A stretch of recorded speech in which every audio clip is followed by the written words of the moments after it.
Hi, everyone. We're live. Hello. Hi. We're going to give it maybe a couple minutes to let everyone trickle in, kind of what we always do. Just we know that there's a little bit of a lag, like about 20-second delay. So we're going to let everyone kind of trickle in slowly.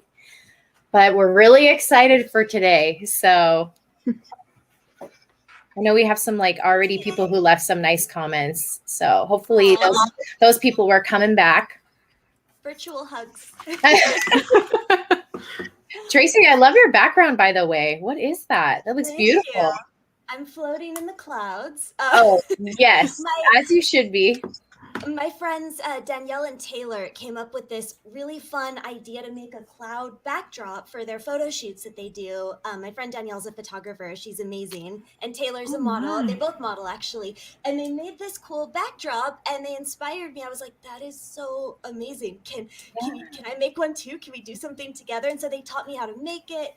And I did a little photo shoot with it. And now it's become my, I'm not using it properly right now. I really should have pulled it around, but I'm using it when I sing and when I do my voiceover recording as like my little sound booth. It's like my little pretend, but it works. It actually kind of dampens the sound a little bit. That's awesome. Oh my, that is so cute. Isn't it fun? I want to make like a huge one. I want to do like half the wall so that I can just be encased in clouds. Yeah. Oh my goodness, that would be so cute. Hi, everyone. Hi, Theme Park. Hi, Shadow. Hi, Jenny. Hi, Princess K. Hi, Jill. Hello, Katie. You returned. I saw your message. I'm so happy to see that you're back. Hey, Katie. I know Katie. She's awesome. You do. Hi, Katie. All right. I say we go ahead and jump in because we have so much we want to talk about. So let's just get right in there. So hello, everyone. Welcome to Disney Ever After podcast. This is episode number 10. Today, we have a very special interview with the lovely and talented Traci Hines. Traci Hines is a major inspiration to me personally, so I'm really excited about this discussion. Now, Traci, she really does it all. I mean, I don't know what she doesn't do. She literally does it all. She's a singer and songwriter who's had multiple Disney covers, actually played throughout the Disney parks. Her latest is her rendition of I Put a Spell on You. From Disney's Hocus Pocus, which was played in the Disneyland Resort. She is also a huge YouTube content creator with a massive following of 481,000 subscribers. Craziness, crazy. And I would say her work on there is probably most notable is her Disney Princess music videos. And her latest one is a fundraiser music video where the Disney princesses all log in for a Zoom meeting, which I think is so adorable. And we're going to go into more detail about that later on in the interview. She is also a phenomenal cosplayer. I mean, you think of it, she's probably done it. Some of my favorites of hers are Ariel, Belle, Pennywise from It, and Kiki from Kiki's Delivery Service. All amazing. And if that wasn't enough, she has her own merchandise line called Adorkable Apparel, which I have left. Wait. Oh, she's repping. There it is. I have left a link to that shop down in the description. So I highly recommend it. Traci, thank you so much for being here today with us. How are you doing? Thank you for having me. My gosh, that intro. Thank you. You're so sweet. Oh, I have one little correction. I've only had one cover in a Disney park. Oh, okay. And it was that I Put a Spell on You, but I've had the crazy amazing opportunity to sing for Tokyo Disneyland for a few years. Okay, that's what I think I got mixed up with. Okay. I mean, it's it's little details. Like it's essentially I got to sing for Disney, and that's like insane, and I can't believe it's true. I can't even I remember watching your Instagram and you reacting, and we're gonna get to that, but oh my gosh, I can't imagine what you felt in that moment. I'm like, this didn't happen. But yes, so I guess we're going to kind of kick it off with some really light questions. So the first one is, what makes Traci Traci? Oh my gosh. I said earlier I was like a mess. That's what I am right now. No, I've always loved to sing. I mean, music is always kind of the first thing that I'll ever say or mention typically because that's my biggest passion.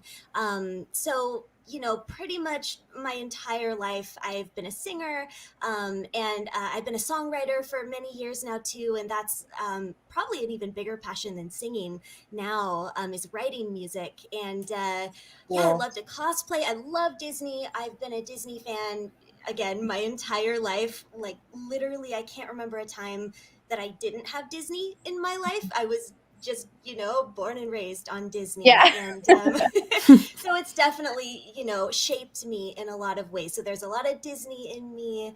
And I love horror. I also am a big like spooky fan. Halloween's my favorite season, so that's a big part of me too, I think. And yeah, I don't know. I Okay. love to create content and be creative, and hopefully, I don't know, just hopefully, help people know that they can do whatever their dreams are too. And it sounds cheesy, but I just want No. people to know that, they can follow their dreams, and that whatever is God has put on their heart, that they can live their passion and they can really do what they want to do. So, Yeah.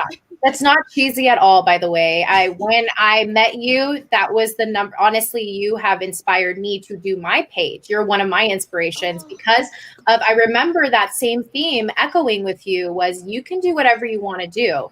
And I truly believe that too. And you gave me some courage to put myself out there and talk about something that I really enjoy, which is also Disney.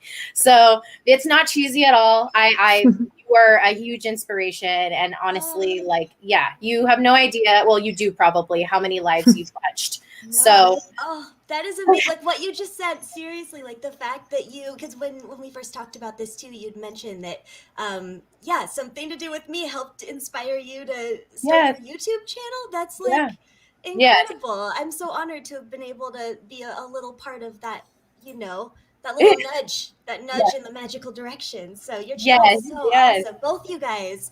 Thank I love your content. Thank you. So we have some fun little Disney questions for you, and then we'll go into the nitty gritty. We just love, because our common denominator here is that we all love Disney. So we want to know. We want to know the Disney dirt, if you want to call it Disney dirt. The Disney deets, I should say. Yeah.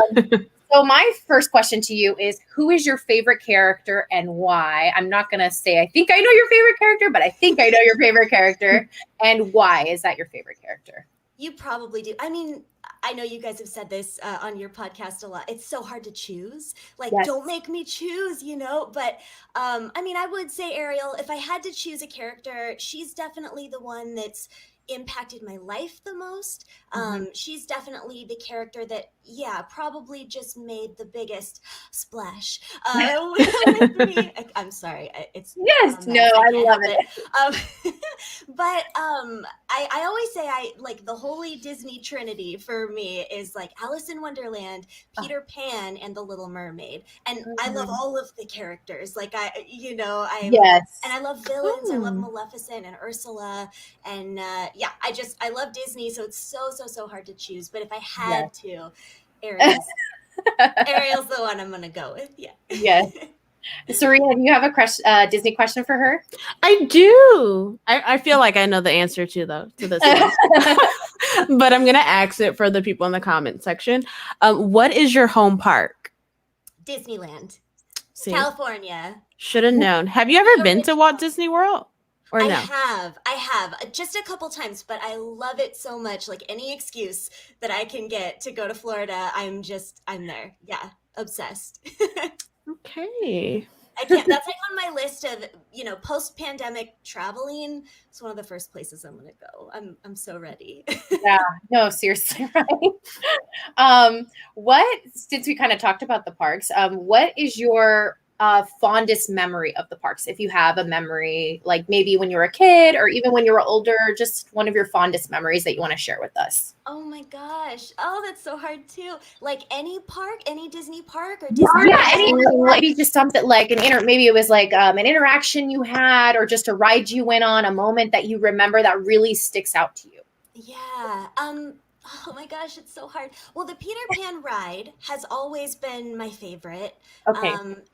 Such a cool ride. Yeah, that ride and Pirates are probably the first rides I can I think, and maybe Star Tours too. I have so many good memories with my family. We would go maybe once a year when I was little, and watching the fireworks. I remember I guess that's probably what I would say is I remember being with my parents when I was really little, and my little brother, and watching, Fantasmic is my favorite. The fireworks or Fantasmic, but hearing the music during a Disney show, like, anytime you watch a Disney show at the parks, there's something about it that just I don't know about you. I feel the magic. It's palpable, you know, and everyone around you experiencing it too. And like getting to see, especially now as an adult, getting to see all the kids' faces, and it's so special. And I remember, you know, watching, it was either the fireworks or Phantasmic, but I would hear the music and I would always like tear up and Phantasmic. think, someday I want to do this. I want to sing for Disney, like someday. I don't know how, I don't know when, I don't know how, but like I remember thinking that as a really little kid. And then, you know, full circle in gosh, was it like 2018, I think, I got to go to Tokyo Disneyland, because that's where my voice has been, in Tokyo mostly.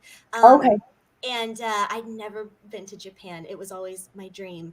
And my husband surprised me. We found out that I'd sung this demo for, I do a lot of demo work for Tokyo Disney. My good friend composes music for Disney. He's so talented. Adam Gubman, so talented.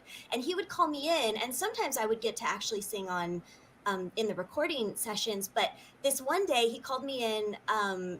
He often would call me in to just do demo stuff, just to send in. And then they would usually replace me with, you know, a professional, you know, the studio singers that Disney like pre-chooses. And they liked the demo so much, they just used it. That is so cool. And it was just me. It wasn't, usually it's a group vocal, and you know, have a little solo here and there, but like, you know, usually it's like you're in a group of awesome singers and you're all together. But this was a little, just a short, sweet song. It was kind of like a reprise of their main song that year for their like big summer shows and stuff. And yeah, and so they chose it, and they liked it so much they just kept it. So it was just me and Adam's music, and my husband surprised me and behind the scenes worked out with Adam when it was going to be playing. Oh my god, that is so sweet. On a whirlwind trip, and I got to be there in the park. And like, hear it's in the highlight on my Instagram of me just like freaking out. And so I literally have had that full circle moment of being a kid and wanting that so bad, and it actually happening. You just gave me the chills. That's so crazy. Yeah, so it's crazy. So that's probably like the ultimate. That's as far as like Disney memories and you know, but there's so many. What a beautiful memory though. That's so crazy. Oh, everything to me. It still does. Serena, let's do one last Disney question. Then we're going to jump into her singing career. Yes, one last question. Let me try to make sure it's a good one. It's a good one. Yes. We got to make sure it's... You know what? I was going to ask you too, because I know you dress up as Ariel a lot and you relate to her. Like, would you say you relate to Ariel the most out of any Disney character, or is it a Disney character? It doesn't have to be a princess, like just any character that you would say. Yeah. It's so hard because I feel like there's definitely parts of me. Yeah, but I would say Ariel would be the first one that I would mention. I've always connected to her. Something about her personality and her tenacity, you know, and just going for that dream. Like, she's definitely the one I think that I would feel the closest to. But I love Peter Pan.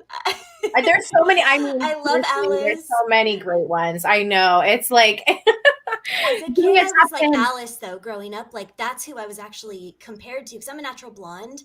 Okay. Really? You'll find that out, you know. I'm a ditz, but no. But I was always compared to Alice because I was like, I'm really short, and I was always like one of the like littlest kids in my class, and I had long blonde hair, and it was, and I'm very curious, and you know, definitely have a little bit of that Alice personality. Yes. And you look exactly like her too. I mean, seriously, everyone that you have ever dressed up like, you have hit it out of the park. Every single one. Sweet. Yes. I love my makeup and my wigs and my good angles, you know, and costume design. It's not me at all. It's all of the little, you know, details that I go nuts for, maybe, that makes it seem like it works, but yeah. So we're going to kind of transition now into Tracy's singing and songwriting career, which is so incredibly impressive. I wish I write songs. I've tried, and they were Oh my goodness. They were, you know, good effort, A for effort type of thing. But I want to ask you if you even remember, what is your earliest memory of you singing and what song was it? Do you have like an early memory of you as little Tracy singing something, you know, from the heart, that power ballad? It wasn't a power ballad, but yes, the earliest memory I have. And by the way, you cut out for a minute for me there, but I think Okay. I got the gist. Yeah, I think I Okay. got it. But correct me if I answer wrong. But it was I Got No Strings from Pinocchio. Apparently, as a kid, I think my mom is actually watching this too, so she'll probably be laughing on the other side. Yeah, I had like I don't know if I don't remember loving the movie. The movie's terrifying. Oh my gosh. I still can't watch it all the way through. It's too scary. It is pretty terrifying. I cannot do it. I love Pinocchio as a character, but Yes. like, that movie, oh my gosh. Yeah. Yeah, I think I love Pinocchio, and I would just sing I Got No Strings like all the time, and I remember that, and we have it on video. And I also loved Fievel. Do you remember Fievel Yes. movies and An American Yes. Tale? I used to sing that song. I sang that song in a talent show. Like I remember a lot of like talent shows and stuff when I was a kid in school, and I used to sing in church. I started singing really young in church growing up. So I have a lot of memories, you know, of those kinds of performances too. So I did a lot of like worship and contemporary Christian music. Pretty much all of my performances that were public, you know, were at church or my Christian school. So it was a lot of Krista Lewis, if you're familiar with her, and Christian artists and stuff. Yeah, and my dad is actually he's a blues musician, blues and jazz, and he had a band.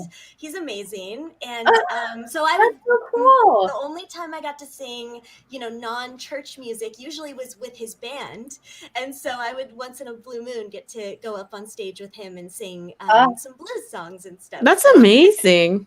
It was awesome. It was so fun. Yeah. Again, like, what do you not do? Like every genre, every genre, I got you. I sing it all. Like, crazy. I didn't say I was good at it. I just said it. Tracy, you are amazing. She's amazing at it. Oh my goodness. Yes. You all need to go check her out. She's on several streaming services. Go check out Tracy if you haven't already. Amazing. So I have to ask, kind of piggybacking off of it, when did you know you wanted to sing professionally? Like, was that always like, I'm going to sing professionally? Or was it kind of something that just kind of stumbled upon kind of thing? You're like, oh, I could do this. Like, you know what I mean?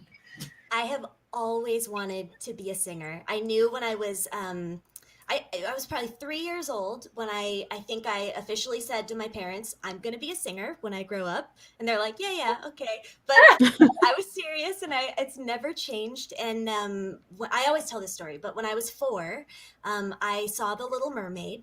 And when Jodie Benson, you know, as Ariel sang Part of Your World, something clicked in me. And I kid you not, it sounds so cheesy, but I knew what I wanted to do in that moment. And I literally, as a 4-year-old kid, I was like, I want to sing. I want to touch people like this song is touching me right now. And I want to give my voice to cartoon characters. So I knew even back then that I wanted to be a singer and a voice actor. And so I've had, you know, a pretty strong drive to pursue music ever since then. That is so crazy. Yeah. Because usually, like, kids, we kind of jump around. Like, I wanted to be a vet. I wanted to like work. I don't even remember. I think I wanted to be a dance instructor at one point. I had so many different things. And you were like 4 years old. You were like, I want to do this. And you never stopped. I always felt weird because I couldn't relate to people, you know, who didn't know what their favorite thing was or didn't know what they wanted to do when they grew up, because it's just always been so clear. And I say this every time too. It's not that I think I'm good. It's not that I was like, oh my gosh, I'm so amazing. I just love it. Like, I just love it so much that I knew there was nothing else I would be happy doing. And I knew I had to find a way, you know, I mean, I had no idea it was going to happen in this very, you know, internet YouTube way. I thought I would just be, you know, pursuing a traditional, you know, career of like a pop singer and, you know, recording artist. But like, I was very driven, and it's never really gone away. But it's a blessing, I think, because I I feel like I've known that about myself. Like knowing that about myself gave me a lot of clarity, just in life in general. So there's always a lot of stress in how to go about pursuing your Yeah. dreams, and there's a lot of other things that I love to do and that I do pursue. But yeah, I always felt a little weird because I was like, I feel like not a lot of people are this intense about it. Mhm. But I kind of always have been. I don't know. That's Well, actually really amazing when yeah, you that's think about it. like the kids are all over the place. Like one moment they like Elsa, the next moment they like, Yeah. kids are all over the place. So the fact that you were like 4 years old, like you felt something and you were like, this is what I am meant to do and I am going to do it and no one is going to stop me. I think is incredible. And it obviously shows in your career. You're amazing. You blossomed. You have such a huge following. Like it's because that little Tracy never stopped, you know? Oh, thank you. Yeah, I'm stubborn. If nothing else, I'm definitely stubborn. Serena, do you have a song about or a song? Do you have a question about Please Tracy sing me a singing? song. Yeah. Oh my god. Oh my goodness. I don't think she wants us singing songs. Maybe Disney Daily, but I don't know about me. I actually do have a question because when you started talking about your dad and being, you know, being a performer there doing music, now were you inspired in any way from him or any of his bandmates to start writing music? Or like what made you like so excited to start writing music for That's a good yourself? question. Oh man, I know, and I'm trying to remember. My dad for sure inspired me to want to be a musician. Like absolutely. And his mom, my grandma, was a big band singer in the 40s. Oh She my had Oh like my one goodness. lesson of piano, god. and she taught herself how to play piano at like 13 years old. She's like a prodigy, in my opinion. She was so amazing. She's no longer with us. I miss her so much. But she and my dad both really, really kind of modeled for me, being a musician and having music just be such a special part of, our family and our lives. And my mom actually she's a writer. She's always been really good with writing and other. She was a dancer, and Oh she my goodness. always really Your whole family is so I know. talented. we're really yeah we really love the creative stuff. My brother's super creative too, Oh my um, goodness.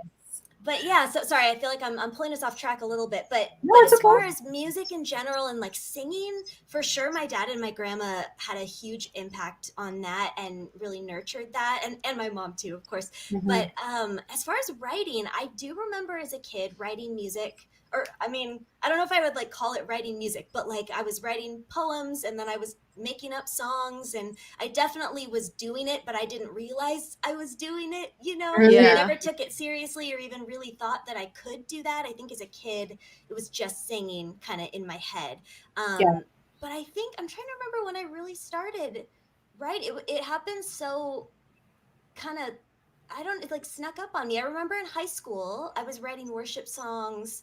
I know I was writing music in high school, but again, I never took it seriously. I didn't really think it was any good. I was just like playing around. I think in Mhm. college, I think my first year of college, I was in a music class, and one of our assignments was to write a song, and I chose to write a lullaby, and I feel like that's the song I kind of think of as the first song I ever wrote. It really wasn't, but I think that's kind of when I took it seriously. I kind of started Okay. realizing, wow, I really love this, and I want to, I want to do this. I want It this all to be a came part of together.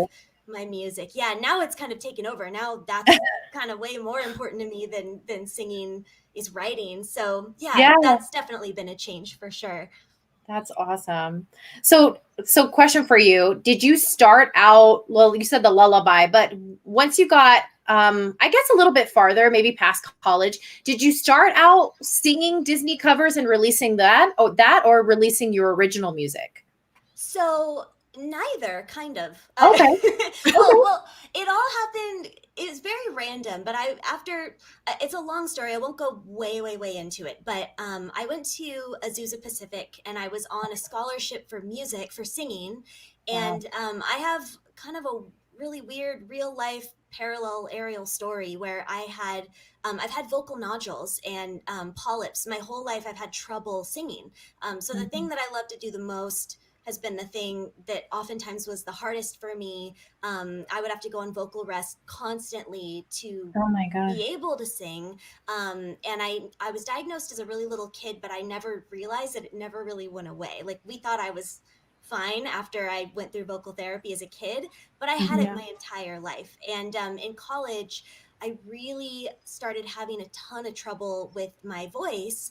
And now we know it was a vocal polyp, a pretty bad one. And I lost my voice in college. And because I couldn't sing, I kind of had to drop out of the music program because they were like, if you can't sing, you can't be in the music program because that's what you're, scholarship for. So it was a really hard time. And eventually I made the decision to drop out of college because I was planning to go back, but I was going to get well. I was dealing with a lot of health stuff and primarily that. And I was like, well, I'm just going to take a break. I'm going to take a year break and just pursue music on my own because my voice started to do better when I started resting it. Once I went back home, my voice started to kind of come back. And now, like, we think maybe at college, I was using my voice too much with the polyp. It was just too much strain on it. And so, oh my gosh, I'm getting off track. I'm so sorry. Oh, it's okay. No, it's okay. It's all about you. You're never off track. It's whatever you want to tell us. I pull myself off topic and then I'm like, what was the question? Hang on, because I have to back up so far to answer it. So yeah, oh my gosh, what was the question? Help. What was the question again? It was how did oh, you're right. Like your start.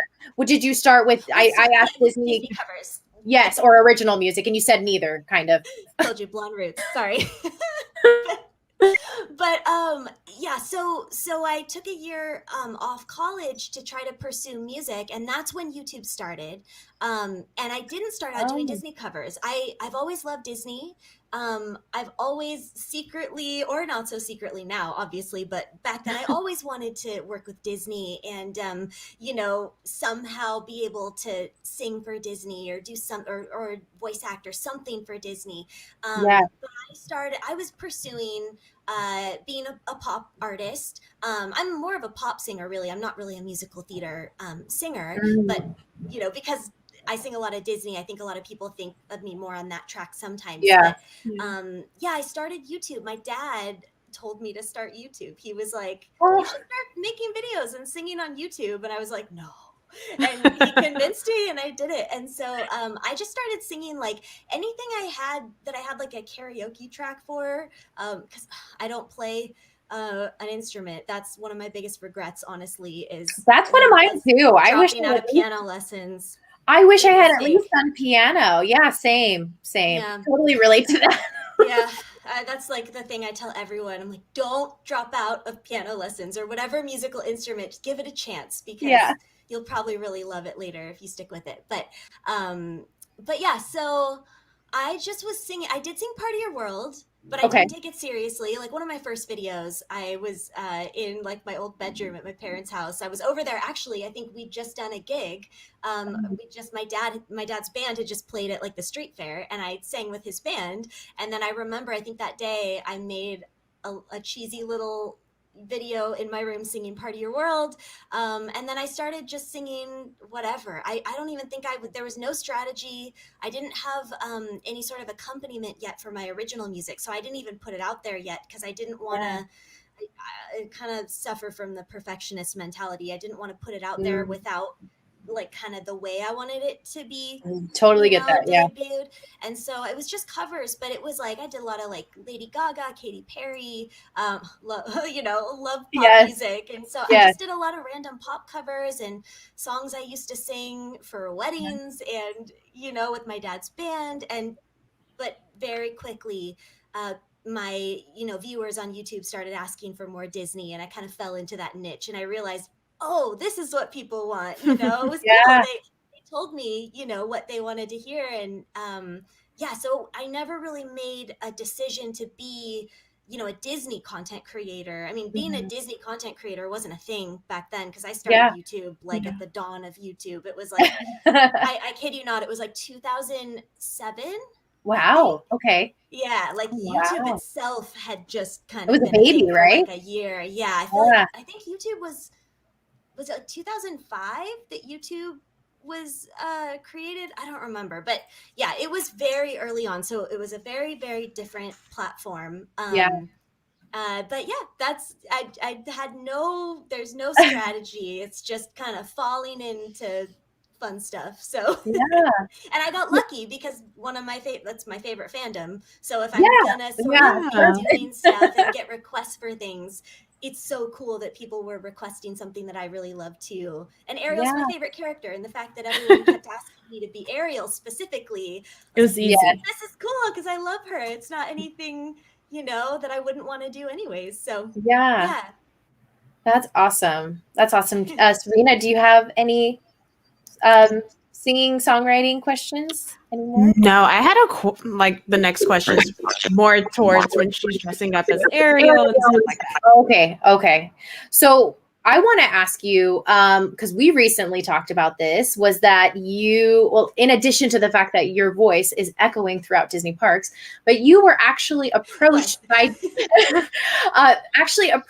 Disney to play Anna in their Frozen Fan Fest, and you got to sing "Some Things Never Change," which is insane. I'm going to try to share the screen with everyone, but how freaking cool. Can you just take us through how they reached out, what the conversation was like? I know you had mentioned you did it, I think, out of your house or something. Yeah. You could take us through all of that. Yeah, it was so cool. It's one of the coolest gigs I think I've ever gotten to do. One of the just best jobs ever. They just emailed me. That's pretty much how everything happens for me. If it's like through Disney or something. Oh, yep, there it is. Did I see it? Oh, yes. Let me see if I can let it play on. Oh my gosh. Okay, I'm so embarrassed. I'm just going to hide. Oh, no, don't hide. No, it was amazing, but I can't watch myself. I'm like, Okay, I'll pause it. It's totally fine. Whatever you guys want to do. I'll just be here. You can come back. It's okay. We'll talk. I want to hear your story more than anything. So I've been really blessed to get to work with Disney. Disney's so big, so there's so many different facets of the company, but they reached out to me for this particular thing just via email, and we just chatted, and they asked me to sing, to be a part of the Frozen Fan Fest. And it's a virtual event because obviously last year everything was pretty much virtual. And what was really neat is the year before I got to go to Frozen Fan Fest, and it was a in-person event. It was just one of those really fun, like you got to go and see all the new merchandise coming out from all of the different like Disney brands, and everything you can think of, from toys to jewelry to high-end clothing and just everything. And it was really, really fun. And I was there. I love Allison of Rock Love Jewelry, and I just met I them love that company. Yeah, they're so amazing. And I just met Allison somewhat recently then, and started working with them, and they wanted me to go on behalf of Rock Love. So I got to go to that. So a whole year later, it was so cool to actually be a part of this event, because I went as a attendee, So obviously it was really different last year, being virtual, but yeah, they contacted me and my husband because obviously we love to produce videos, and we have a home studio, and I think that they probably just kind of thought of us because I do videos a lot, and we were able to produce everything from home. We were able to do everything super safe. We didn't have to go anywhere. We have a little makeshift studio in our garage, and so we were able to do everything from there. So they asked me to sing a song for a sing-along, and I was so stoked that they picked Anna because I love Elsa too. I love both sisters, and I love getting to do anything Frozen. I'm stoked on, but Anna's my favorite. So I was really excited that I got to be my favorite Frozen sister. And anytime Disney calls me to sing, I'm just over the moon because that's my favorite thing to do. So it was so cool. Oh my goodness. And you are the perfect Anna. I said that to you earlier, but you literally are. But again, like, who are you not good at being? But like, you are the perfect Anna. I just love her. I think that anytime anyone sort of connects, with a character portrayal or something, I think they're seeing the passion. There's a lot of love there, and Yes. yeah, I feel like that comes across a lot of times with cosplayers when we really love a character and when we really have a big heart for them. I think it probably comes through a little bit. So hopefully, yeah. Definitely. Definitely. And we just had our episode last week. We were talking about Frozen and Anna and Elsa. And like, I love both sisters so much. I loved Anna in the first one. And then Elsa just kind of won me over a little bit in the second one. But Anna, I will say she, and maybe you both can kind of relate to this, but I kind of went through like a weird, I want to say like depressive episode at the start of like the lockdown. And I remember watching Frozen 2 and then watching the Next Right Thing, I think it is called. Yeah. And I was watching the making of Frozen 2. And I love that. So good. yes.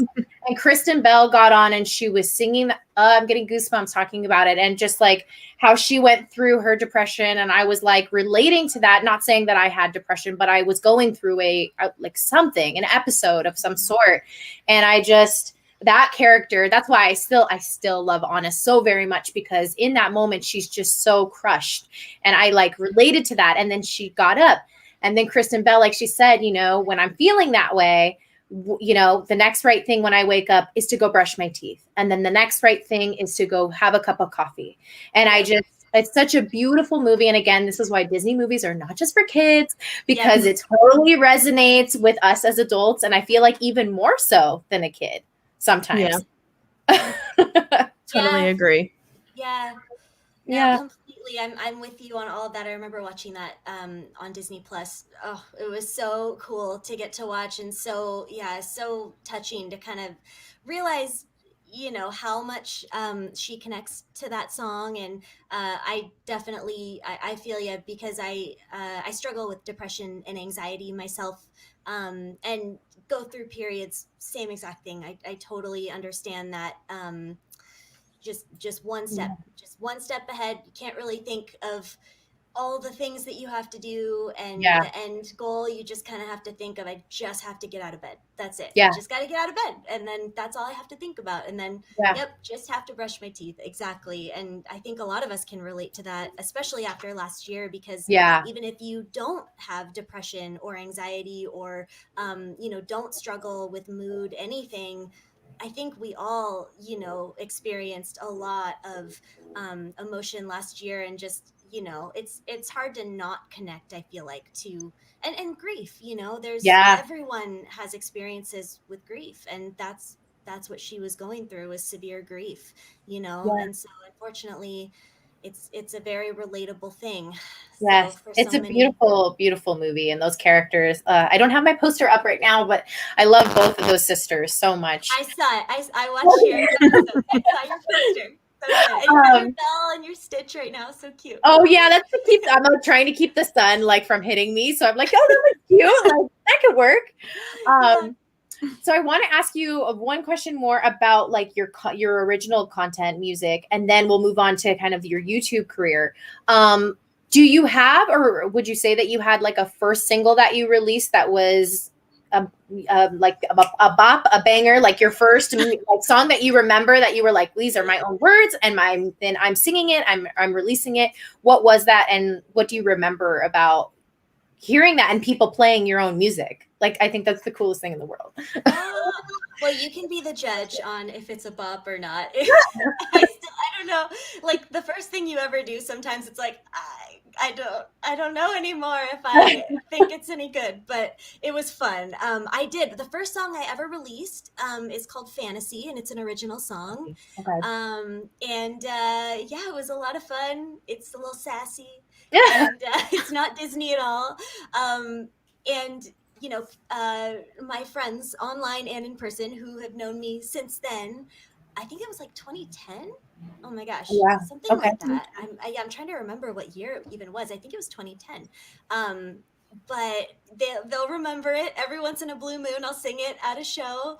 But yeah, that was my first single, and I mainly released original music in the beginning. But Mm. obviously, as I kind of went along with YouTube, um, I chose Part of Your World as my first like official like actual music video Mhm. because Ariel and that movie has given me so much. I mean, not only did it give me the inspiration to do what I do now, but it literally gave me a career. I never Yeah. thought I'd be in a mermaid tail, by the way. Like I never thought I'd be a cosplayer. I love dressing up. I always have, but like I thought I would just be like this, just behind a microphone. I never thought I would be like a mermaid. maybe like on tour, or something. Yeah. But yeah, so it's been really interesting. But that's yeah. So originally, I did release original. I started out releasing original music Okay. on iTunes and music stores, and it's all still there. But yeah, I started doing a lot of covers because people just really wanted it, And Part of Yeah. Your World was the first. I think that's the first cover I released, if I remember right. I think that's the first cover and Disney cover that I released. Okay. And yeah, and so after that, I really love original music, and I've always tried really hard to prioritize it. But I definitely did kind of lean in a lot to Disney because that's what people really wanted to hear, and I wanted them to, be able to have something that that they wanted to hear too. So, Yeah. yeah, so I have a lot of Disney covers out now. Yeah. Yes. And they're all amazing. Please check them out, especially your Show Yourself. One of Oh, my faves, hands down, one of my thank faves. you. Serena, do you have a YouTube question for Tracy? I do have a YouTube question. I think we can ask it now. So okay, I was on your page last night, and Disney Daily, and I was also talking about the Wreck-It Ralph Oh my gosh, video yes. because she was saying how people were stating that it broke the internet. So I want to know, like, how did you get that idea to even make that video? Because it's super cute. It is so Thank you. It adorable. is so And well thought out. I was Yeah. like, Oh, it it's was so so cute. fun. It happened so fast too. We put that together. Usually videos take like sometimes they'll take me like years to make one video, and that one we Wow. put together in like 2 weeks. It was Oh Wow. wow. I don't know how it was. I always say it's a God thing. Like God wanted that to happen for some reason. It must have made a lot of kids happy, and I know a lot of friendships happened because of that video. But Yeah. he wanted it to happen, so like it was on the fast track right from the get go. We got really lucky with how everything really worked out. Because with a production that big, things don't usually just work out. Like it's Yeah. so much to produce a video of that size. Yeah.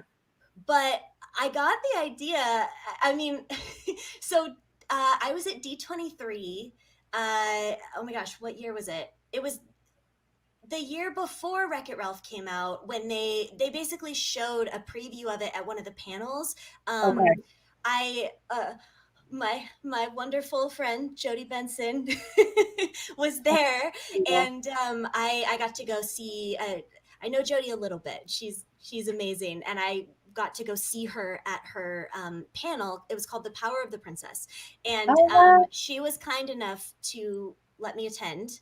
And so I went and watched her at this panel, and they showed a preview of the Wreck-It Ralph scene. Like I saw it like a year in advance. So many of us who were there that day at that Oh panel my saw it, goodness. and we freaked out. Like that room, like I don't even know how to describe the like fangirling that was happening. Just it was chaos. It was just we all just like I mean, you've never seen anything like it. All the no. princesses all together, interacting in one movie. It was so cool. So back then, I was like, I have to do something. Something. I don't know what it's going to be, but I have to do something because this is amazing. And so Yeah.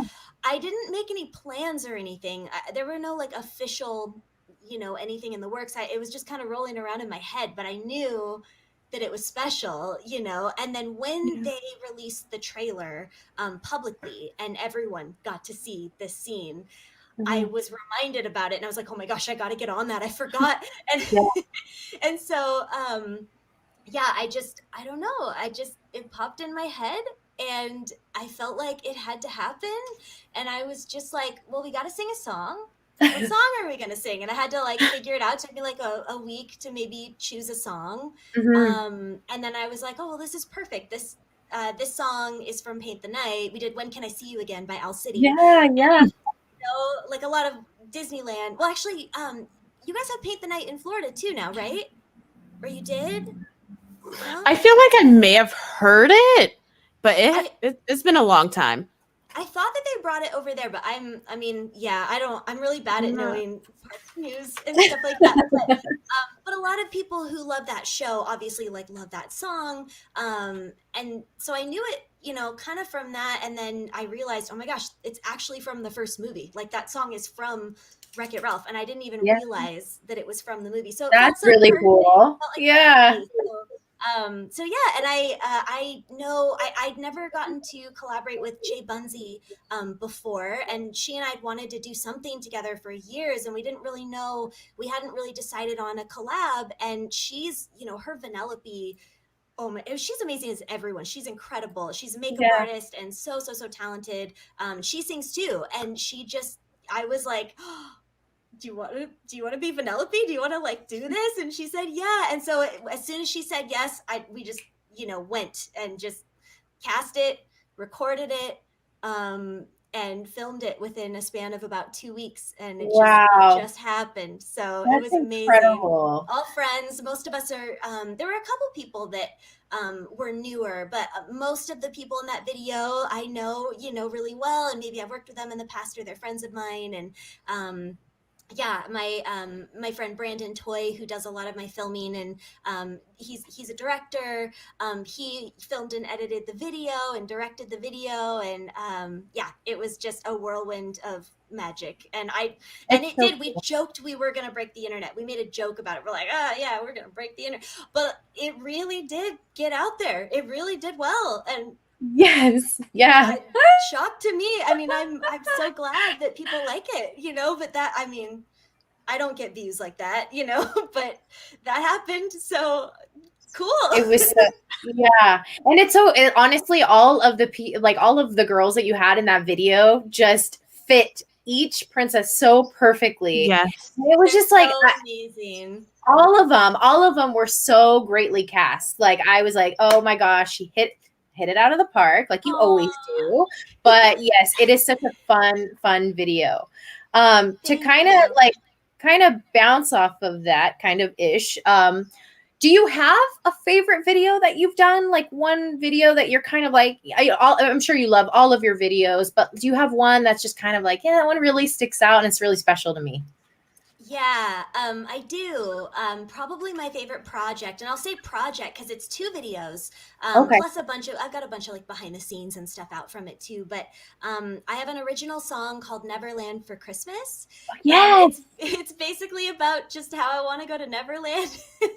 It's a little bit of a sad song. It's really just kind of basically saying there's so much darkness here. I want to go somewhere, I want to escape, for a little bit. And Neverland is kind of, for me, it's kind of like symbolic of heaven. So it's a little bit like, for me, like my faith, I'm a Christian, and, my faith is really important to me. And yeah, that's definitely, I don't know, there's like something in there that just feels extra like close to my heart with the meaning behind that song. But I co-wrote that with my friend Adam Gubman, who is the composer for Disney Parks. He actually wasn't back then. This was like way back. But that project, we wrote and released the song. Oh my gosh, I'm trying to remember what year it was. It was a really, really, really long time ago. And 2013. I'm literally guessing. I'm trying to remember. But it's been out forever. And I'd never been able to do a music video for it because I just, I wanted to do it in a very particular way. I wanted everything to be just wanted to do it to the best of my ability, and I just didn't really have the means to do it the way I wanted to do it back when we released the song. And I was able to finally do the music video project um, right before I had a big surgery, right before I went in for this big life-changing surgery to remove my vocal polyp. And so it was sort of like it sounds kind of dark, but like I going into surgery, everything, I had peace about it. I knew everything was going to be fine. But there was like a little tiny chance that I would not have a singing voice when I came out, that's a real possibility with any surgery. Obviously, it's, you got to take it kind of seriously. And I remember, I wanted to do that project because I was like, well, if I'm not, if the worst happens and I can't sing anymore or something, I want to like end on the project that maybe means the most to me. And so, so we got to recreate Neverland, and we had Mermaid Lagoon, and my sweet little friend Miley. She was 9 at the time. She played kind of like young me. I mean, it's not really me, it's the character, but it's kind of based on my personal feelings as a kid and stuff. And we tried our best to recreate Neverland, and I got to hide myself in every scene. So I was like a lost boy in the background, and I was a mermaid, and I was a pirate. It was really fun. So cool. And I got to do we did Return to Neverland. So after I had my surgery and my voice came back, I re-sang the song with my healed vocal cords a year later, and it was kind of like coming full circle. And I sang a new version of the song. It's like an alternate version that I wrote, and we did a second music video, so we used a lot of the same footage. And then Margaret Carey, who's Disney's Tinkerbell, she's the live action model for Tinkerbell. I have a friend who knows her, and he gave me the courage to reach out to her. He was like, yeah, you should contact her. And I asked her if she would be in the video, and she said yes. And oh my gosh, that is so freaking cool. So I always say watch Return. There's 2 videos. There's Neverland for Christmas, and then there's Return to Neverland for Christmas. And I kind of prefer the second one because of Margaret. And there's a little intro like scene. It's like a short story in the beginning of Margaret as a grandma telling Miley, our little actress, a bedtime story of Peter Pan, and then it goes into the video. It's so sweet. It's so special to me. So yeah, I can't. That's definitely the closest to my heart. I think that whole project as a whole. It's so beautifully done. Sorry, too. I've seen so much. No, you don't. No, Tracy, this is all we are learning so much. Yes, we want to hear. This is your life, and you're like, you are so impressive, and you've done so much. So no, like, talk all you want. I'm really excited about this stuff. I want to ask about your vocal cord surgery, because I knew you had mentioned earlier that you had something kind of going on in college, but then it wasn't clicking for me, because I was like, wait, I could have sworn she had something a couple years ago or something. And so that's what I just learned right now, is that you did have a surgery. I'm curious, did you have a period in there where afterwards you weren't sure how your voice was going to be? And if you did have that like kind of unsure moment of what was going to happen, how did you get through it? Because I'm sure a lot of people here are going through things in their own life, maybe physically or mentally. So how did you stay positive through it? Yeah. Do you mean before the surgery, or like after, just all through it? Yeah. Whenever you might have like had that really dark moment of like, oh no, and like not sure, how did you remain positive through it all? I mean, I'm not going to lie. It was the darkest time in my entire life, for sure.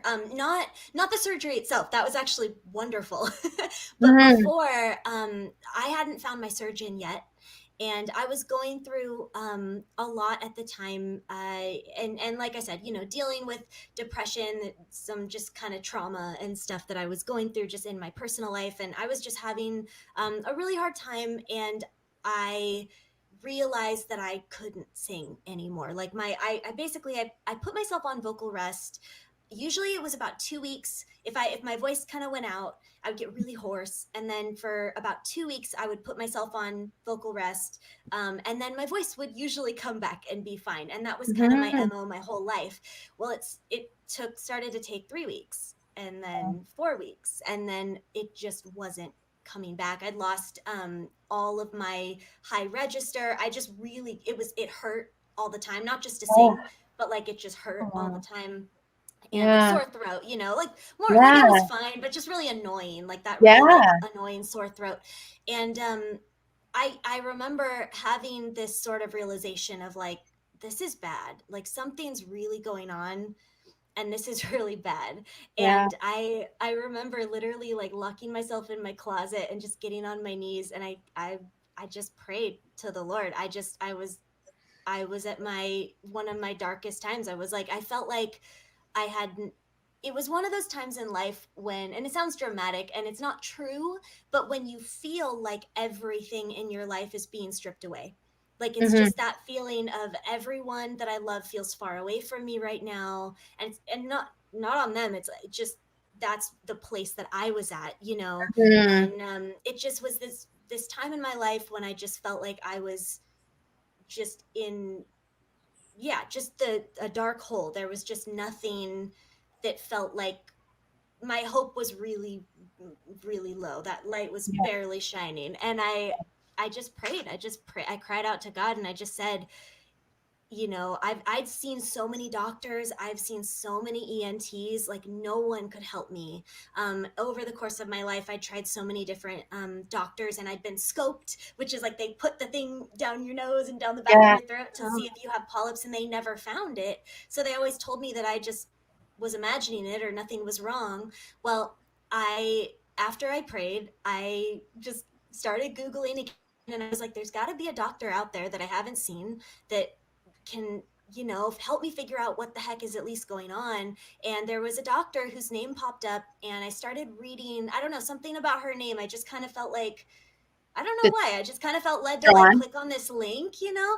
And her name is Dr. Reena Gupta, and she had some articles that she published about singers specifically. Like she's specifically a singer's doctor, and she's a singer herself, who's had a polyp, and so she knows so well what this is like more than anyone. And just the things that she was saying in these like blogs and articles that she's written, something clicked. It just connected for me that like this was my person, like this was my doctor. I had to find a way to see her, and so I called and I made an appointment, and they got me in right away. It was amazing. And as soon as I went to that first appointment, she scoped me. She found the polyp. She was just as amazing in person as I thought she was, probably more amazing. And I've never felt so just reassured. Like she just kind of kept, because a lot of us singers, when we have problems like this, we're told it's our fault. You know, like a lot of times the singer is blamed, you know, like it's your fault. You injured yourself, you know, and like you should have been more careful. But it's like, would you fault a runner? I think she said this in one of her blogs, like, would you fault a runner for, if, you know, breaking their knee? Like, would you just, you know, you like, wouldn't. You wouldn't. If you're an athlete, you know, you understand that injuries can happen. Well, you know, if you're a singer, you know, you're using that muscle a lot. So anyways, she was just amazing. And she really made me believe that you know, there was hope. There was light at the end of the tunnel for my voice, you know, and I just had this peace. She mentioned surgery in that first appointment, and I knew I was going to do it, you know, and she was like, take a month, you know, and she even said, you have to know, she's like the best. Like people go to her, but they don't always publicize it, but people, you know, their names, like very famous singers and artists, you know, she's known I think people fly from all over the world to, you know, see her, and she's well worth it. But she did say, I mean, Julie Andrews, one of my literal idols, you know, Julie Andrews had this surgery. I love her. That's so crazy. But her story is really heart-wrenching, because she actually had I guess a vocal polyp or something she went under surgery for many, many, many years ago, and they ruined her voice. She can't sing anymore. She can sing like a little bit, but she's never sung again the way that she used to. It's a weird noise. Do you hear that? Yeah, I hear that too. I don't know where that's weird. Is that me? Is that something on my end? It got like quieter. It did get quieter. I'm so sorry. So do you I guys? don't know. I didn't hear anything. I think Really? it sounds like it's starting to go away. Yeah, there was like a bunch of I heard it too. feedback Okay. or something. Yeah, it was I heard weird. it too. I think it's Okay. gone now. Sorry I about think that. it's gone. Yeah, no, I heard it too.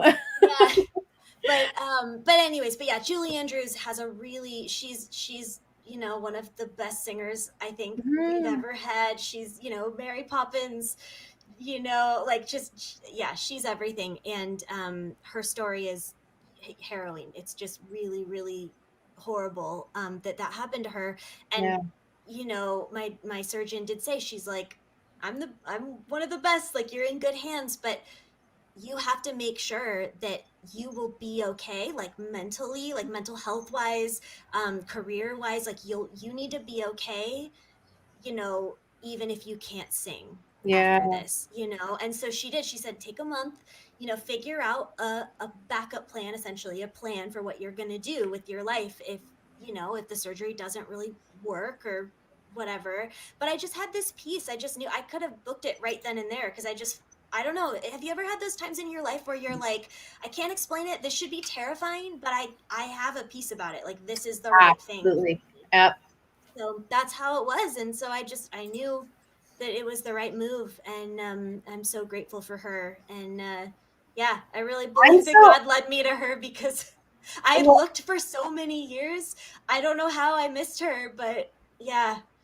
That's crazy. Well, I'm so grateful to her too, because we got your music and you get to continue to do the thing that you love. And, I feel like we all have a light in this world, for everyone. We all have different talents and skills. And so yours is singing, and that's what helps people. You help people through things. So I'm so happy that you had your voice, and it was good and intact, and you still have it, and you sound lovely. You sound, I don't think you could be even lovelier than you are, but like, I mean, she's a great. Shout out to the doctor. Like, wow. Yeah, changing lives for sure.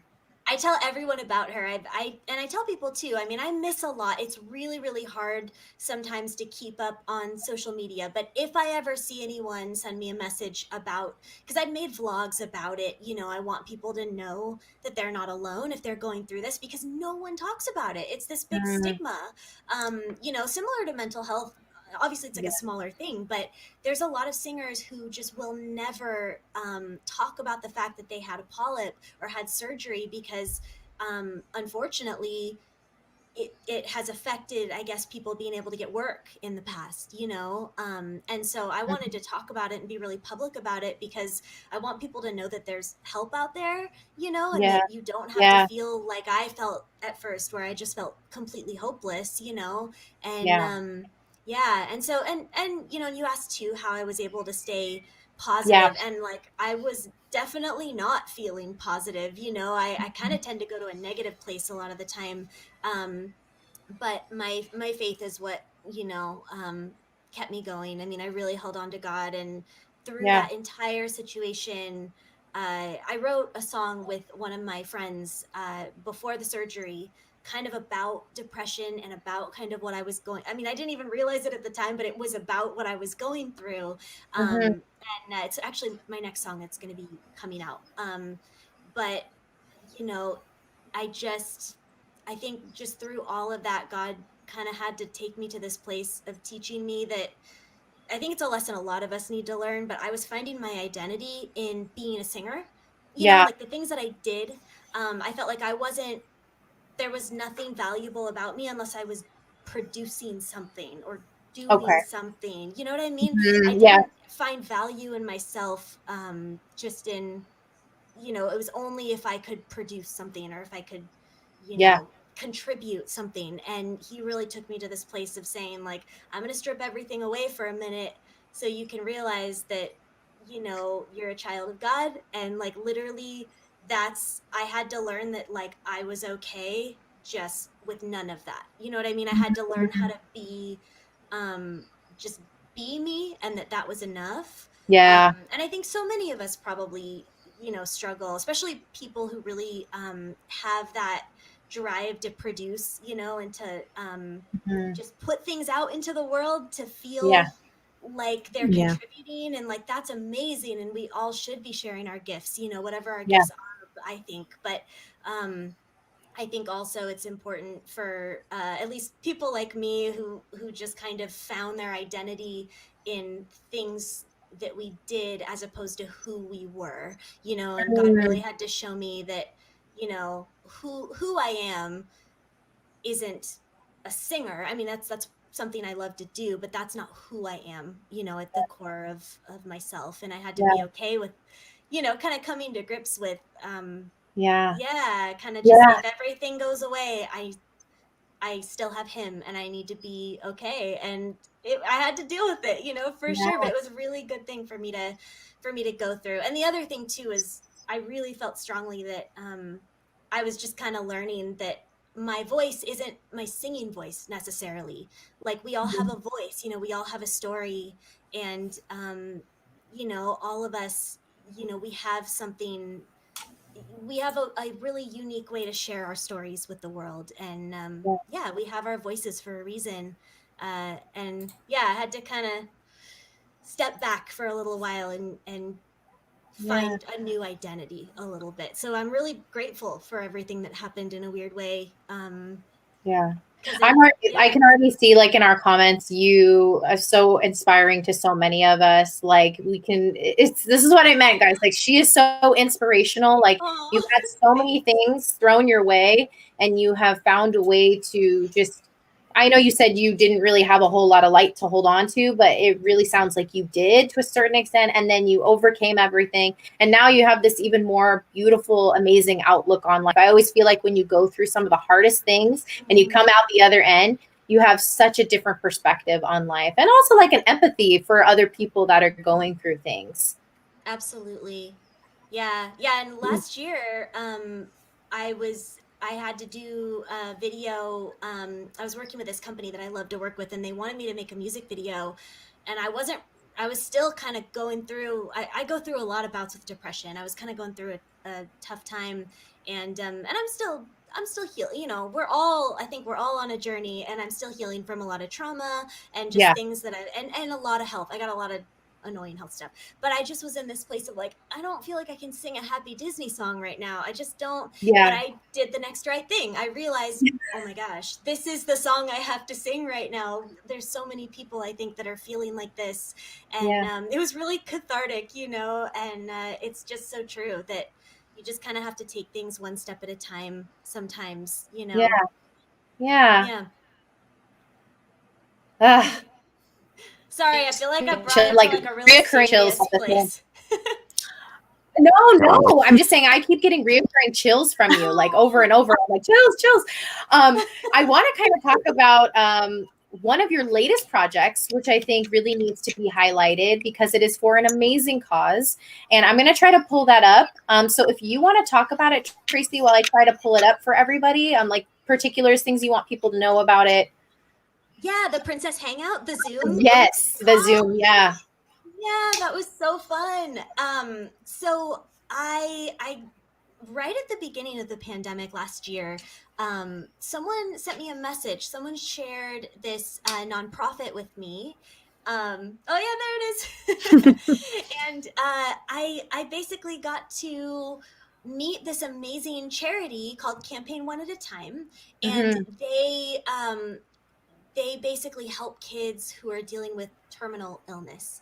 And if anyone wants to go and watch the video, if you stay till the end, we do like a whole segment on them, and we talk about everything that they do and kind of how I got to know them.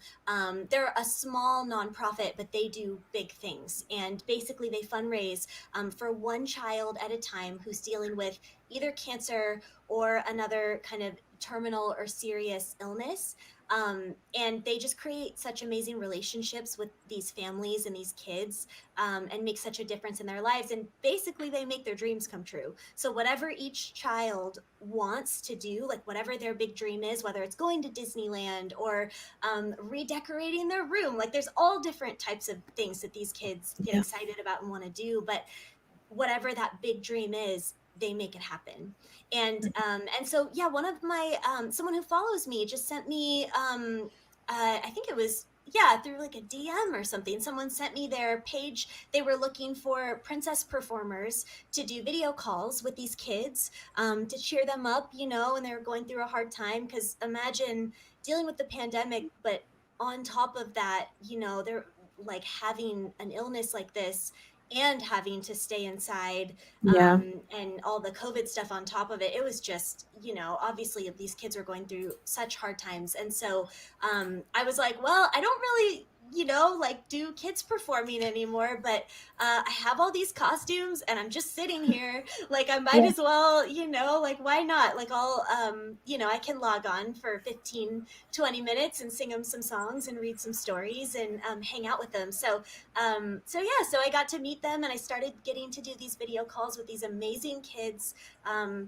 Honestly, I think they changed my life more than I ever touched theirs. You know what I mean? Like, they were just, like, yeah, it was wonderful. And hard, you know, it's really sort of, you kind of have to put, I know you've done some character work and stuff like that. And when you're in situations like that, you kind of have to put your own empathy just in your pocket for a minute, just so you can focus on. It was amazing getting to meet these kids. And so I got this idea shortly after I started doing these calls. I wrote this song that's in this video, and it's just a cute little, I don't know, I had fun with it. It's just kind of about these kids inspired the song. It's just about how you can still hang out with your friends, you know, like, even though we can't be in person together, we can still hang out and we can still have fun. And, you know, it's just hopefully something that might put a smile on your face or cheer you up. You know, it's just a little pop song. But I wrote this song and I just got this idea for a video, and I was like, well, why don't we make this a music video, and literally we can just do it over Zoom, you know? There's nothing stopping us from still doing music videos and still collaborating with people. You know, even though we can't leave our house as much, you know, we can still do stuff. So I was able to round up some friends, some amazing, talented friends, and I was able to direct all of them over Zoom for their princess shoots. And so I got to hang out with all of these girls on Zoom. So cool. That's crazy that you were able to pull that off from so far away. And it looks so good. It looks like all one giant thing. Thank you. Yeah, it was really fun. And my amazing producer, Kurt Hunter, did all the music for the song and helped me make it a song. You know what I mean? He really made it sound, he made it what it is now, you know. And then my friend Brandon Toy, who does a lot of my video work, he did all the editing. We had many long editing sessions. That was the hardest part, was so much footage from this video. And yeah, it was really, really fun. It was so cool to kind of see, to stretch, you know, our limits and the way that we create content. It was really cool to be able to figure out new ways and creative ways to still create this kind of content, you know, in the midst of a pandemic. So it was kind of a lot of my last year was focused on this project. It came out early this year, but you know, it was a lot. So it definitely took quite a bit to kind of get it all done, but it was worth it. And it's a fundraiser, obviously, for Campaign One at a Time, and for these kids, because they inspired the whole thing. And so, yeah. And my husband, by the way, can I just say, my husband, he's learning how to sew, or he does sew now as a hobby. He's one of these people, just anything he wants to do, he can teach himself to do in like 2 weeks and be a master at it. He's so talented. It's insane. I wish I could do this dress. My husband made this dress, and this is the first costume this is the first thing he's ever made. Like, first costume. Are you kidding me? Yeah, I'm not kidding. What? It's a full corset, fully corseted bodice, full skirt. Like, it is. It's beautiful. Let me see. I wear a lot of costumes, and this costume is top tier. Like, I'm so proud of him. And he filmed my my scenes as well. He does video, and he's a photographer, actually. But yeah, I gotta shout out his costume. Oh, and all these girls are so amazing. Sid, our Tiana, actually, early on in the pandemic, I got to connect her with Campaign One at a Time, and so she's been doing calls with them as Tiana all Oh last my year as well. gosh. So, and she's in Germany. Like we had people from Ah, all over Oh, the wow. world. Our princesses are international, and they're everywhere. you know, it's so cool. And so yeah, so from Germany, Sid would like, I think she would have to stay up till 3 in the morning sometimes to do calls, because sometimes it would be with kids here in the US, and our Moana is in Canada, and our Oh my Merida is goodness. actually Scottish. Natalie, she's actually Scottish and in Scotland, and it's That's just so cool. so. But I gotta shout out Sid, because she was with me this whole time with working with Campaign One at a Time, and she was kind of my buddy on a lot of this. I sent her the song before anybody else heard it, and I was like, what do you think, should I do it, can we do it? So Yeah. yeah, she's amazing. Everyone in this is amazing. A lot of my really good friends are in this project too. Amber Arden is Snow White, and Yes. Amy Toy is Cinderella, and they're two of my other really close friends, and Shell, Tinkerbell. I mean, all of these girls are so amazing. Such a great video.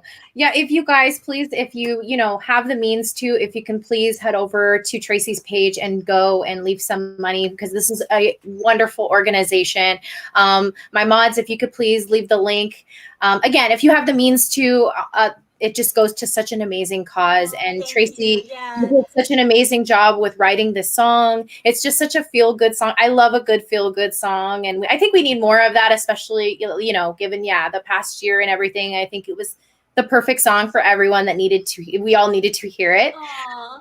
And again, just shows your talent, because you guys weren't able to do this in person. Everyone had to send in their own, and you guys had to put it together. So just speaks to everyone's talents. Yeah, they're so amazing. And yeah, thank you to there might be people in the chat who've already donated, or if they're considering donating, obviously no pressure, but it's so cool. If anyone has the means and feels led, this organization is very close to my heart, and I've been working with them now for over a year, and the things I've seen them do are just incredible, and so I really believe in them. And yeah, we're trying to raise 5,000. We're definitely not there yet, but we're still going. It's still active. You can donate anytime, and we do have actually, I think, maybe 2 more videos surrounding this particular project coming out. So we have a sing-along video of this coming out next, and a lot of the kids, I think, from the charity are going to be in the video dancing. Oh, that's so cool. That's so amazing. And then our donors, so a lot of the people who donated, we gave them the chance to be in the video. So they got to film, whatever they wanted, as long as it's family friendly, dancing to the song or singing to the song, and they're going to be in the sing-along version as well. So that's coming out next. I'm really excited. That is so beautiful. See, I love to do that, because you've done that a couple times with videos where you have woven in your fans with you, because I think you did that for another video as well, right? Where you wore the different cute shirts. I'm so sorry, I'm blanking on the name. It was Happily. It was the song in the Walt Disney World fireworks. Yeah, you had people send in different clips of them in the parks, and so I love that you do that. Disney so much. I miss Disneyland. I can't even tell you. And so yeah, that particular project was so fun, because I got to relive, Disney experiences through everyone that sent in their footage. And if anyone wants to check that one out too, it's called Happily Ever After. It's just a cover of that awesome Disney song, and it's really fun. There's so many cute kids on rides, and there's a proposal, and so many cool Disney memories that we got to include from our viewers. So that was really special. I cry when I watch that. I kind of cry when I watch this one too. All the kids. I just said right now it was a great movie, because that's how engulfed I felt in it. I was like, wait, no, it was a video, but it it was so nice to watch everyone, because we haven't had Disneyland, so especially if you're really tied to it, it brings back all the feels, all the good feels all over. Exactly. That's what I was trying. I was like, for anyone that can't go to the parks, because I know Florida, they open way earlier. I mean, we just kind of opened, I think, right? Disney just barely. I haven't obviously gotten back there yet. I can't wait. But Yeah. but a lot of us were missing, the parks. A lot of us are APs, and in Yeah. my, my community here in California. And so I was like, I want to do something to, just feel some Disney for a minute, feel like we're at the Yeah. parks again. And so I definitely tried to put a lot of Disney magic into that one. That was fun. Yes. Well, again, I mean, 10 out of 10, everything you do, honestly, Aw. 10 out of 10. It's all an awesome collab, they all, I feel like the best videos, are always, it's an amazing group of people coming together. I always say, it's the team. It's a team effort, and I love getting to do what I do, and I definitely think it's collaboration produces the most beautiful art, in my opinion. So. Totally agree. Serena Ray, do you want to ask her another YouTube question, or do you want to go on to cosplay? Because I know you're really interested in that section. Yes, I'm very curious about the cosplay. Yeah, I don't think I have any more YouTube questions. Yeah, let's move along because I don't want to keep Tracy for too long. So let's definitely get to her cosplay because it's all good.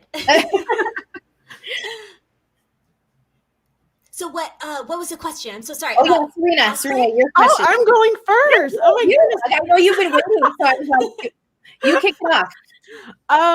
So I think the question that everyone's probably gonna want to ask is, how did you get started? So was it, you making these music videos that kind of like gave you a foot in the door to start doing this, or was it just something you were always naturally like interested in and you just got the courage? I have always loved dressing up. Oh, that's my favorite costume. Oh that's my number one. That's my favorite girl. So I'm with you on Disney Day. Like, this is Ariel's my favorite character. Belle is very close. Number 2. She's very, very close. But this is my favorite costume that I own. This is my everything, my child.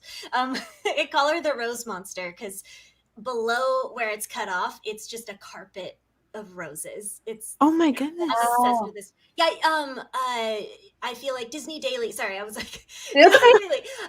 If you, especially both of you, if you want to check it out, but I did a Beauty and the Beast tribute. That's what this picture is from, with Nick Patera. If you guys like Beauty, I've seen it, and you did Evermore too, correct? Yeah. That was beautifully done as well. Yes, I've seen it. If you like cosplay and Beauty and the Beast, that's probably the most epic cosplay that like I've ever gotten to do. Because we have like a full beast like face made, like a full prosthetic, like a fur. Oh wow. Sorry, I get really excited about all the details, but so yeah, I mean, I've always loved costumes ever since I was a little kid. It's kind of similar to my story with wanting to be a singer. I just kind of always dressed up. Like I was always just running around in costumes and face paint, and I would just constantly be dressing up every weekend as a kid, and I've always just kind of loved. I've been very visually artistic as well. I think I've just always been really drawn to all different sort of visual artsy stuff too, and costuming has always kind of been a passion of mine. And I always say, like, I was one of those kids that just always dressed up. Like, I wore an Alice in Wonderland costume to school way too often, and but I just never stopped dressing up. I didn't even know cosplay was a thing for a long time. And then in high school, I got into anime, and Sailor Moon was like my jam. And I still love anime, but it was like a really, really big part of my life for a while. And I started cosplaying, like I found out about the term because of anime and because of anime conventions. And so I started going to conventions in anime costumes, and I loved it. It was so fun. And then pretty quickly after I started going to conventions and Halloween, every year Halloween was like, I couldn't wait. So I was like, I'm going to be this for Halloween. Like, it was just, hold on. I got a great picture then. My favorite, sorry, I'm cutting you off. Keep going. I'm curious. I'm like, but yeah, so anime kind of got me into cosplaying, and I learned that like, oh, this is a hobby. Like people do this not on Halloween, and I'm not weird for wanting to do. I mean, I am weird, but like, You're not there's, weird. I mean, and oh yeah, I love him. Oh, I love it. He's my favorite monster. I love him so much. Yeah, that's one of my favorite photo shoots. My friend Danielle, that I was with the cloud backdrop, D Yes. Pro took those pictures.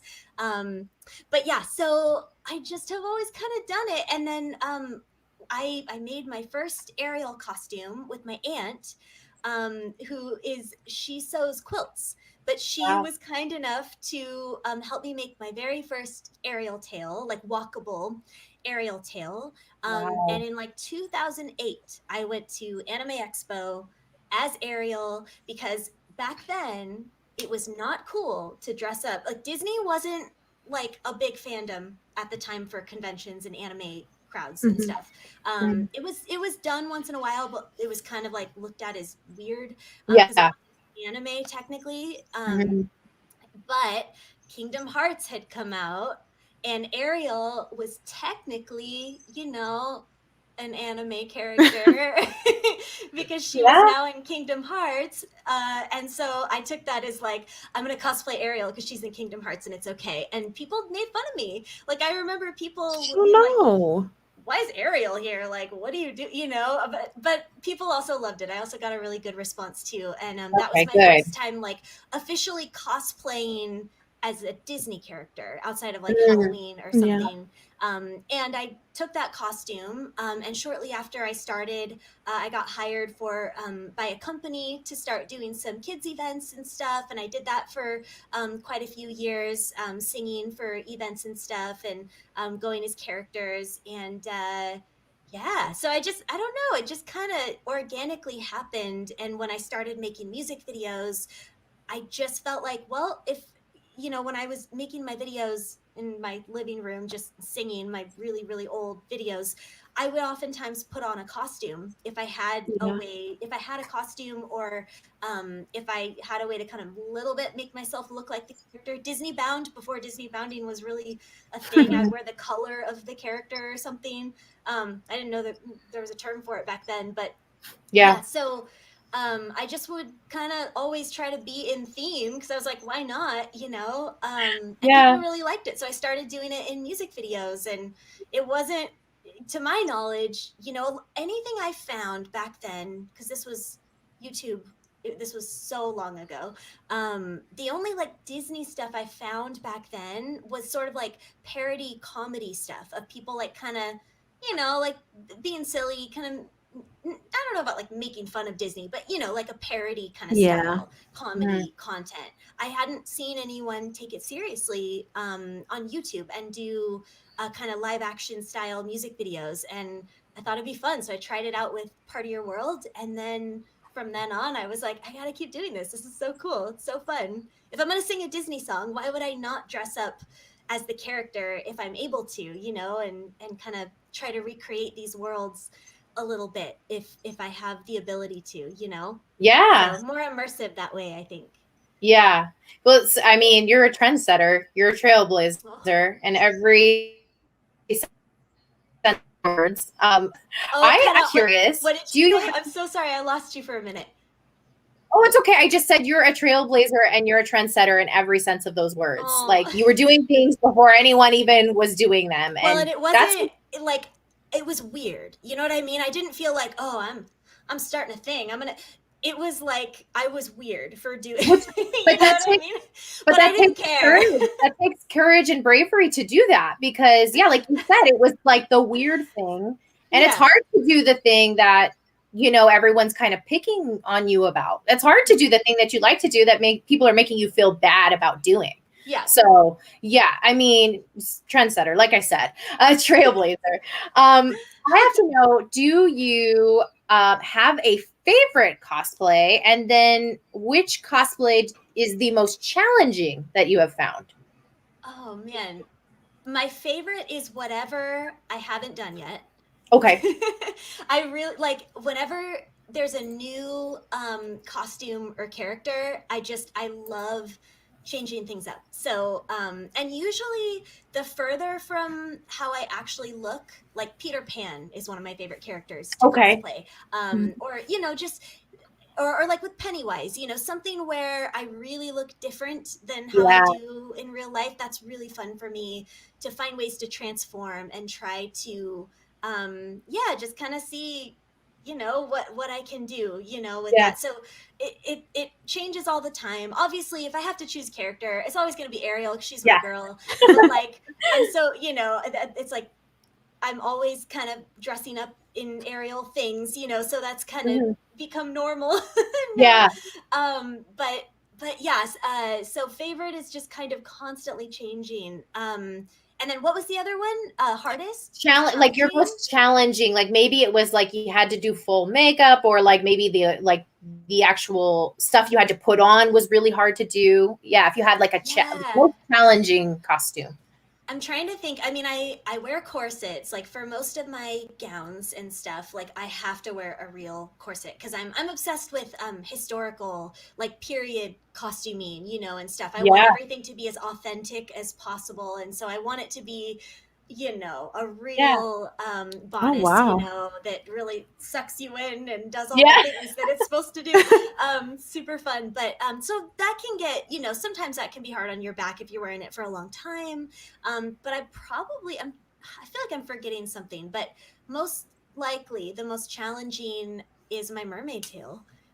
Actually being full Ariel in a mermaid tail. I have a gorgeous mermaid tail that it's silicone, and so you have to coat yourself in like lotion. You have to get all to get into it, and it's very challenging. I because I'm not, there's an amazing mermaid community, and I kind of feel like I got one little, you know, flipper just there. I said one toe in, you know, but I'm not like really in the mermaid community. I'm a singer, you know, I kind of consider myself, if I have to choose a community, it's probably Disney. But I kind of like float around with these different communities. But like the mermaid community is amazing, and they're so used to this, and they're so good at it, and they can swim. So they can swim? Tails, well, or like they you know, take their tails in the water and they make these gorgeous videos. Oh my gosh. And they, you know, they're incredible swimmers in their mermaid personas and stuff. And I'm not there yet, but I have this it's really challenging to have to learn, you know, how to get into the tail. And I have back problems. I have you know, some stuff. And so, you know, it's a little bit challenging to have to get in and out of that.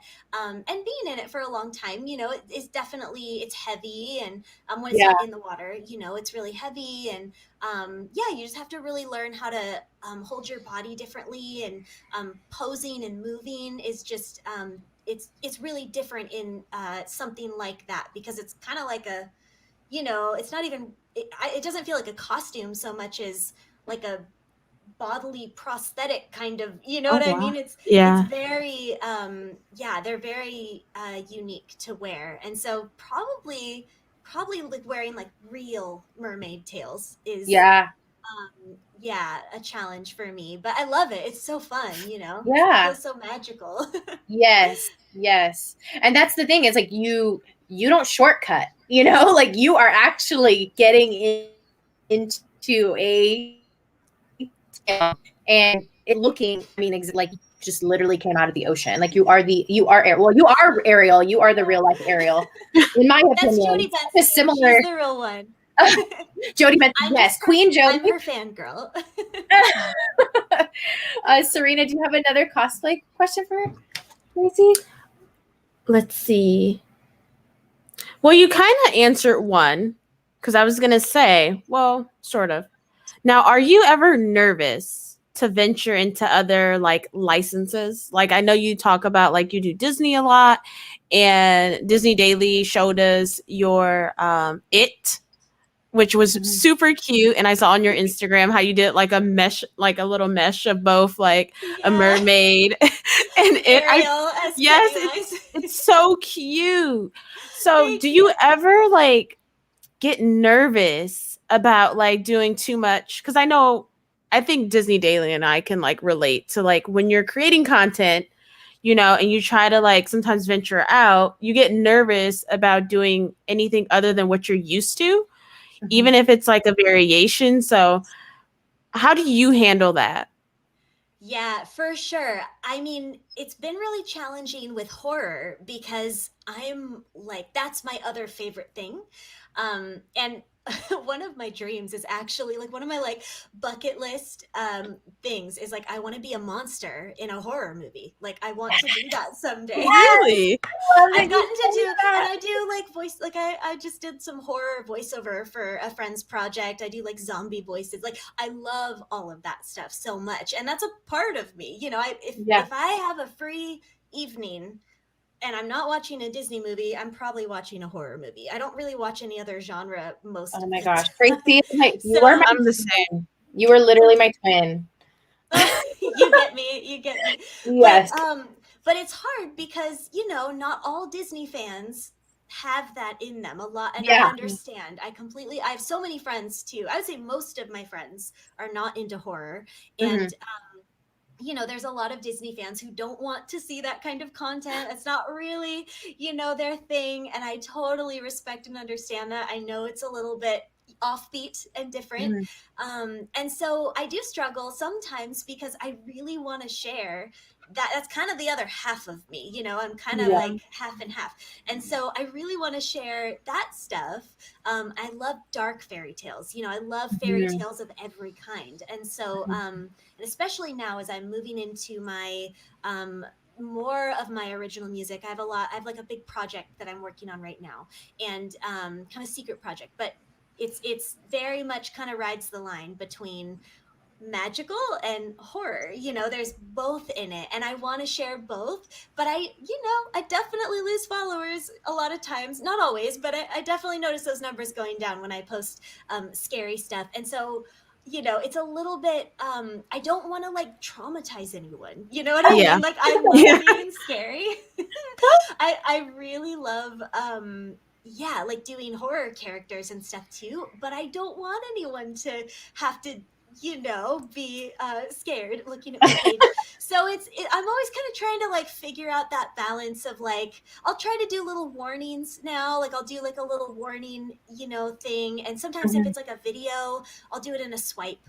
You know what I mean? I'll just say like, don't swipe unless you want to, like I'll post an image usually. And I'm not super into like gore. I'm very specific. I love haunted mansion, essentially supernatural horror, anything ghosty, spooky.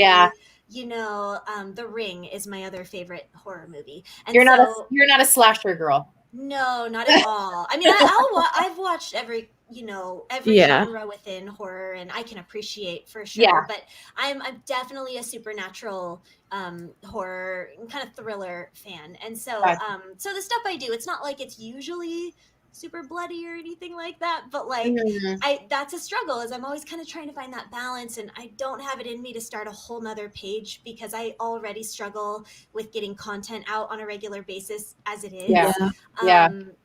Because my projects are usually really big and take so much time that I'm not like constantly pushing out content. I kind of like hide away for a little while to create it, and then I put it out there, you know? And so, so that's a challenge for sure, is kind of figuring out how to share both of my loves, you know, on my social media and my YouTube and stuff. So I'm still kind of navigating that.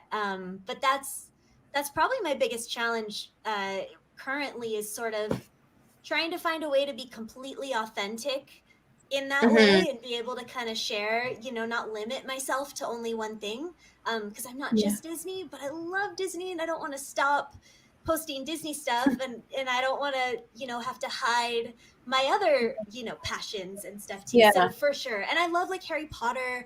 I mean, well, we've gone through some stuff, but you know, I used to cosplay as Harry Potter, and I love other fandoms and stuff too. It's not just Disney. That I used to cosplay anime characters all the time, and you know, I definitely don't limit myself to Disney, but it is challenging with the horror, I think, specifically kind of navigating how to do that in a graceful way that doesn't Yeah. I don't want to offend anyone. I don't want anyone to be, having to view content that they don't want to see. So Yeah.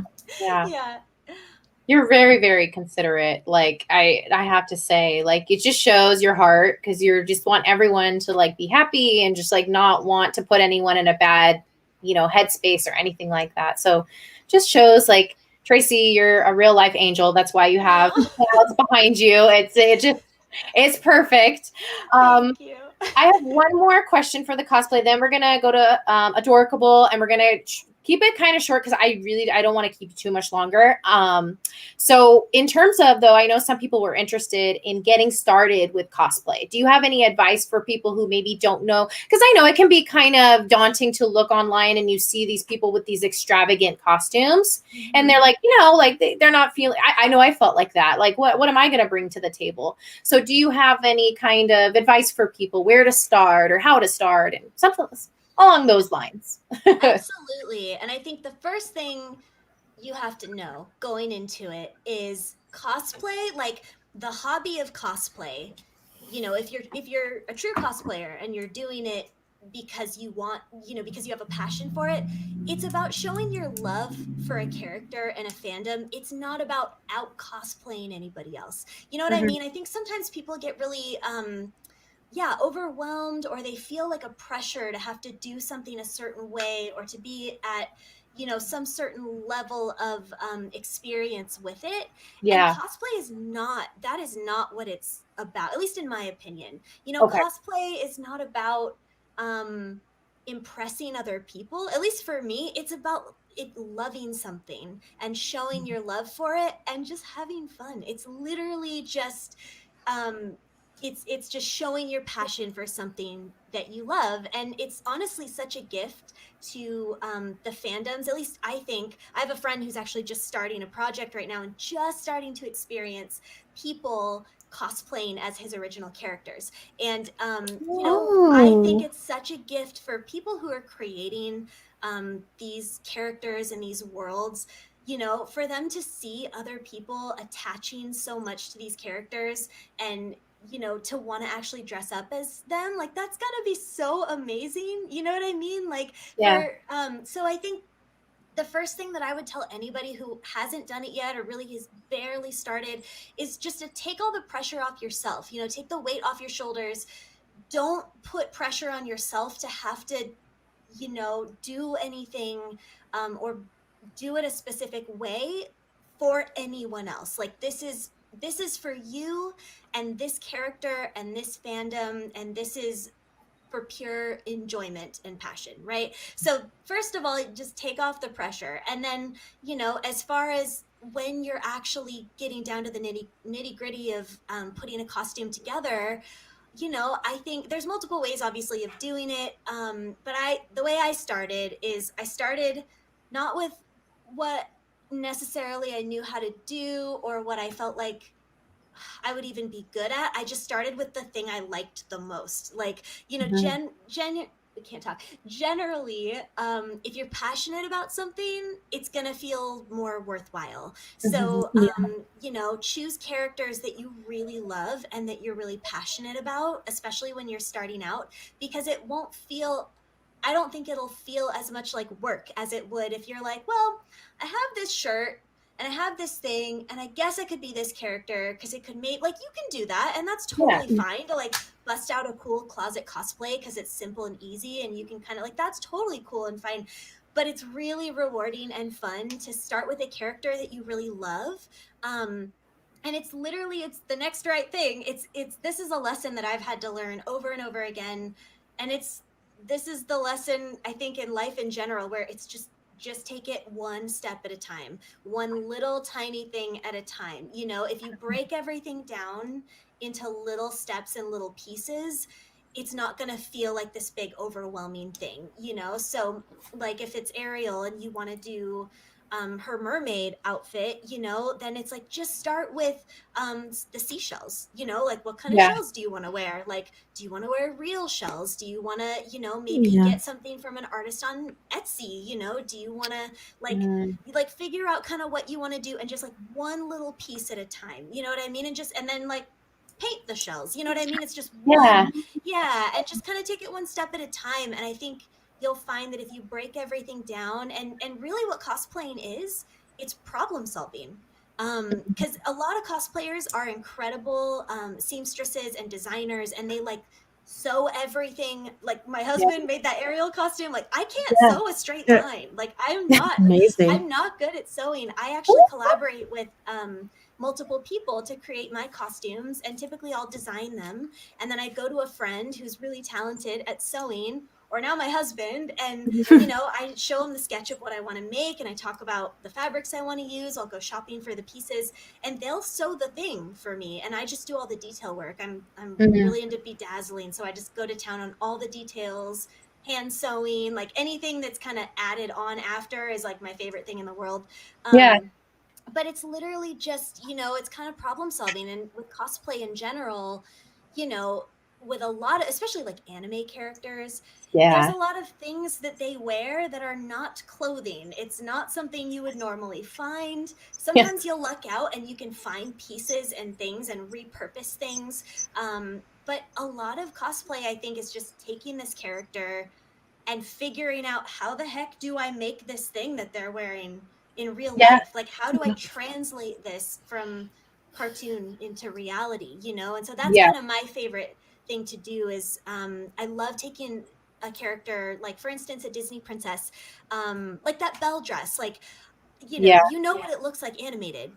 But I love to take it and put it into a little bit of a historical feel. They're not like completely accurate, but I love historical costuming. So I'll do research on, different historical costuming that like maybe she might have worn. Like, would she have Yeah. been in like a Marie Antoinette kind of gown? Like maybe, Mhm. and I just kind of, I just kind of go from the bottom up. I knew I wanted it covered in roses. It's not accurate. I just thought it'd be really cool. But see, that's like the best part, and I think that's where maybe people don't understand is that they try to get it so right to the character, like right down to the very. But sometimes the most beautiful things are your interpretation of something, and you can really create something even more, like even more eye grabbing. That I don't know what the word. Breathtaking. Yeah, because people be like, wow, I never thought about like your picture of Belle, like with the roses. Like I never thought to see Belle with the roses actually on her dress. But now that you see it, you're even more drawn and you're like, wow, I kind of wish her dress actually looked like that. At least I do. I wish her dress looked like that.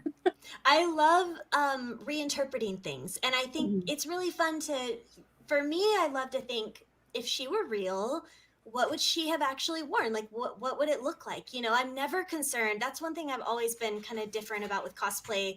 I think now it's really common actually to change things up. And a lot of people now are taking a lot of liberties, which is so cool. But in the beginning, when I first got into it, it was all about accuracy. It was all like, I need to match this color, this exact color of fabric, and this exact, you know what I mean? And it's not fun for me to do that because it already exists. So, I kind of wanted to translate it more into an authentic version of what I think she would have actually looked like. I think, there would probably be with a lot of these princesses, they're in sort of historical, costuming. It's not really modern, it's something that people used to wear. And so, I love kind of finding ways to translate. I almost always will try to get real silk or real, I mean, just the corset of this is real silk. It was too expensive to do the bottoms of faux dupioni, but I try to get fabrics and trims and things that maybe they would have actually had back then, that a princess would maybe actually wear. Like I'll use real, Swarovski crystals, and sometimes I'll use like real, like freshwater pearls are sewn into my Ariel gown. And I just, no one will ever probably notice it but me, but I love, finding ways to even put a little bit of storytelling into the costume itself. And just, and not just what would they actually wear, but like, if I were the character, what would I want to wear? Exactly. And so this gown is like my dream gown, and yellow is my favorite color. So gold, pretty. yellow. And so I just like made the thing I wanted to wear, and I've always said too with cosplaying, especially like Disney characters, I always say go for what you love and what flatters you Mm-hmm. over what you think is like maybe accurate. Like if you want to do accuracy, that's awesome. If that's like your passion, awesome. It's really hard to do, something Yeah. super accurate as well. Yeah. But I think like a lot of times, people will do like a slightly different hair color. Like Mm-hmm. Cinderella, for example, has so many different shades that people will choose for her hair, whether it's a Yeah. light red or a blonde or what have you, an ash blonde or golden blonde. And people will sometimes, I remember back in the day, people would argue over like what's the correct hair color, and people will like get in like Yeah. fits over it. It's so funny. And it's like, just wear what you like, wear what you Yeah. think looks good on your skin tone. If you Yeah. want to, like, just do what you want to do, and don't Yeah. worry about what's accurate or what other people want, because you're doing it out of passion, and this is Yeah. your version. And so your version And for can have a totally different hair color. Cinderella and can it's be for brunette. you. It's really for you Yeah. at the end of the day. So yeah, exactly what you said. And I think if you change something, like if you stand out, I don't think that's a bad thing. You know what I Mm, mean? Like I think not a that bad thing. yeah, I think making changes and sort of embracing your own style and personality within costume design, it's really special. It really, a lot of cosplayers that I love, they have a signature. They have Yeah. something that you look at a costume and you're like, yeah, like that's them. Like I know that that's them, from a Yeah. mile away. Yeah. And so I think that's really special to have your own style and to embrace it and not Yes. feel like you have to be any specific way to be a Mhm. cosplayer, you know? Mhm. Yes. Well, thank you for your advice, because I know there were a lot of people that were like, "Oh, how does she do? Where does she begin?" And I'm like, honestly, like that's my feeling too, and I've come to learn that. I will say, initially I was like, I felt like, oh, I have to do everything this way, and like otherwise, But then as time has gone on, I've realized that it's way more, like I had said earlier, it's way more interesting to see something different rather than the same thing over and over again. But Yeah. you're amazing. And if you guys, my mods, you guys are awesome. I love you guys. If you guys can please leave her Instagram in the chat so everyone can go look at her different cosplays. She's literally done almost every character, I feel like. Um, anybody you can think of, she's probably done it. I'm going to just kind of touch on Adorkable. We have about, maybe let's go 10 more minutes. And because I really want to talk about your merchandise line. So that is also in the description, you guys, if you want to go look at a really awesome merchandise line, Adorkable apparel, it's in the description. So when did you start Adorkable, and why did you start it? And I wanted to say, sorry, really quick with the cosplay too. I wanted to Yeah. say too, there's no shame in commissioning a like if someone doesn't have the desire or means to create the costume, like Mm-hmm. commission an amazing designer to do it for you, or like Yeah. collaborate with other people. I don't know. I think there's awesome. Sometimes there's like a stigma with like, oh, if you didn't do it yourself, it's not. It's like, no, like the more you work with other people and the more you collaborate, the more like beautiful something is. And this gown, this bell Totally. gown was made by like five of us. Five, Wow. one, two, yeah, five of us total made this gown. So like Wow. anyways, but I just wanted to say, like, some people feel like they have to do everything themselves, and like, obviously it can get expensive commissioning stuff Yeah. too. Like that's a Yeah. challenge too, for sure. But there's so many different ways that you can think out of the box and do what Yeah. you want to do regardless of limitations. Yeah. And so anyways, collaboration is key, and I think that we should totally embrace collaborating with amazing artists and crediting them, by the way.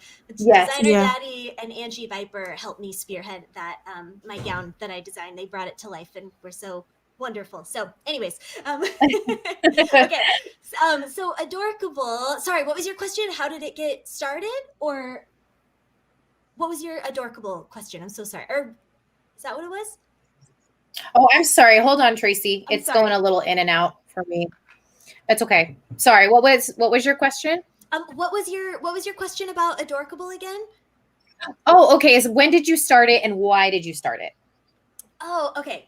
I think we launched in 2013. I think Okay. it was like spring of 2013. it started because I wanted artist merch. As a singer, I wanted to like at shows like be able to have like shirts I could sell, or I really just wanted some merch, that I could offer to anyone that maybe liked my music or followed me. I just thought it'd be fun to like have a little something, and that's how it started. And my brother started Adorkable with me, and he's among many other things, he's a graphic designer. And I brought him this like sketch, and I was like, whatever I do, with merch, the first shirt needs to be like a mermaid shirt. It needs to be seashells on a shirt, on a crop top. I just have this vision. I've never seen it anywhere before. I've seen like Wild Fox was doing like patches on like sweaters, I think. I think I'd seen like random stuff like that every once in a blue moon, but like I'd never seen like a screen printed like t-shirt with shells. And that's what I wanted, because we were all like mermaids. All the people that followed me like loved Ariel and mermaids, and for the most part. And so he helped me design that first crop top that started everything. And then I started designing a couple other things, and he came to me and he was like, I think this should be its own company. He was like, I think it has what it needs to be its own thing. I don't think it needs to be merch. I think it should be more. And I was like, I wasn't really prepared to like have a company, but he believed in it. And I was like, well, I've always wanted to have a clothing line. I just didn't think it was going to happen, this soon or ever. And so Who's It's and What's It's actually runs, they work with us now. They're awesome. And they carry Adorkable exclusively now. We used to have it used to just be me and my brother and my husband, and now we work with Who's It's and What's It's, who's another awesome clothing line. But yeah, I just wanted to make cute stuff, and like everything that we make is just something I wanted to wear. So and yeah, so we started in 2013 with that one crop top, and just grew from there. It's super fun. So crazy. Serena, do you have any questions about Adorkable? Now, I do love the cute little Judy Hopps pin. That's what I had to add in. It's a cute little carrot, and it says hustle. I thought that was What's It's. That's their. Oh, it's not. Yeah. But they're amazing. Their stuff is so cute. It's super, super cute. Yeah. Oh my goodness. And I like the mermaid stuff too. Oh, yeah, totally. Because I think mermaid focused. Is that the jacket you're wearing right now? The one Disney Daily has on the front. Ooh. Yeah, it's the same one. I'm like, can you, oh wait, where's my scales? My microphone's So it looks very shimmery. Yeah, it's like a metallic, or it's so like a glittery metallic ink in their mermaid scales. But I'm such a dork. Cute. I'm like wearing my own. Cute. I'm obsessed with it. It's so comfy. It's no, you have to wear your own merch. Oh my goodness. I think it means more. It means more when you're wearing your own merch. And that I you love like it. You know what I mean? Like it's something that I wanted to wear. And I mean, I will definitely say that. Like everything we release, I love. So I'm stoked because like, whether it does well or not, like I've got this awesome like sweatshirt or shirt that I love, and I'm like, I'm so excited that we got to make this thing. But our Mervamp line, which is the scale stuff, and that sweatshirt of me wearing that hoodie with the seashells, all the stuff kind of on like the black like tops and stuff, the little edgier kind of look is called Mervamp. So I love vampires too. I'm like super into vampires. And so it's kind of a play on just like a dark mermaid, like a siren, kind of like an edgy, a little bit of an edgier style. We started out with the crop top, which was kind of like inspired by more hipster, like it was I'm trying to think of the word. It was just on a white shirt. It was more like lived in feeling, just a little more like casual. I mean, hipster is long gone, but back then it was the thing. And so we kind of were hipster mermaid style in the beginning, and now we're able to sort of move into doing some of this Mervamp stuff, which I love. And I mean, I love it all. I love the pastel shirt we just released too. Yeah. But yeah, it's fun. I just love coming up with ways to interpret mermaids, and we've got a pixie tee as well. Works great for Tinkerbell Disney bounding. It's got wings on the back. It's got like these rainbow shimmery. Hard to tell in the picture, but they shine like a rainbow, shimmer on the top of it. So cute. But yeah, we've got fairy stuff, and we did bat wings for Halloween because I love vampires, and yeah, it's super fun, and anyone who wants to become a magical creature, feel like a magical creature, can wear some Adorkable and live out their mermaid or pixie dreams. Yes. Now, do you have a favorite design, like one that maybe isn't, you can't get right now? Maybe it was a past one, like your absolute favorite design that you've come up with? It's hard because I love everything we've gotten to do, but I mean, right now it's this. Right now it's for sure the loungewear set. We got to come out with the joggers, the matching joggers, and I like live in sweats. I just wear pajamas nonstop unless I'm in a costume. I'm either in a ball gown, a mermaid tail, or pajamas, or like sweats. And so, oh, sorry, there's like a noise. But yeah, so I'm kind of just into whatever the newest thing is. Probably the thing I'm the most excited about. But I love everything. This is another favorite, the Mervamp hoodie. That's cute. I love the Mervamp hoodie. So cute. Thank you. Yeah, I love it. It's super comfy too. I love all the comfy stuff. So what I love too is it seems to be there's like something for everyone. Like there really is, no matter on your taste, even color scheme, there is something for everybody. Yeah, that would be really cool. I mean, whoever likes it, I'm so stoked. And something too that I've been really moving into is doing unisex, blanks. So instead of, women's cuts, we're starting to now we're able to offer more unisex, like the sweatshirt and the joggers, so yeah, we want to be inclusive, and I want all of our merfolk to be able to enjoy if they would like to. So yeah, that's one of our really old designs. That's actually, not going to be brought back. No, I'll go off of it. It's pretty, I pulled it up because I'm a Belle girl. So I was like, ooh. Yeah. We used to do more of this sort of like, fairy tale. It can definitely be used for Disney bounding stuff.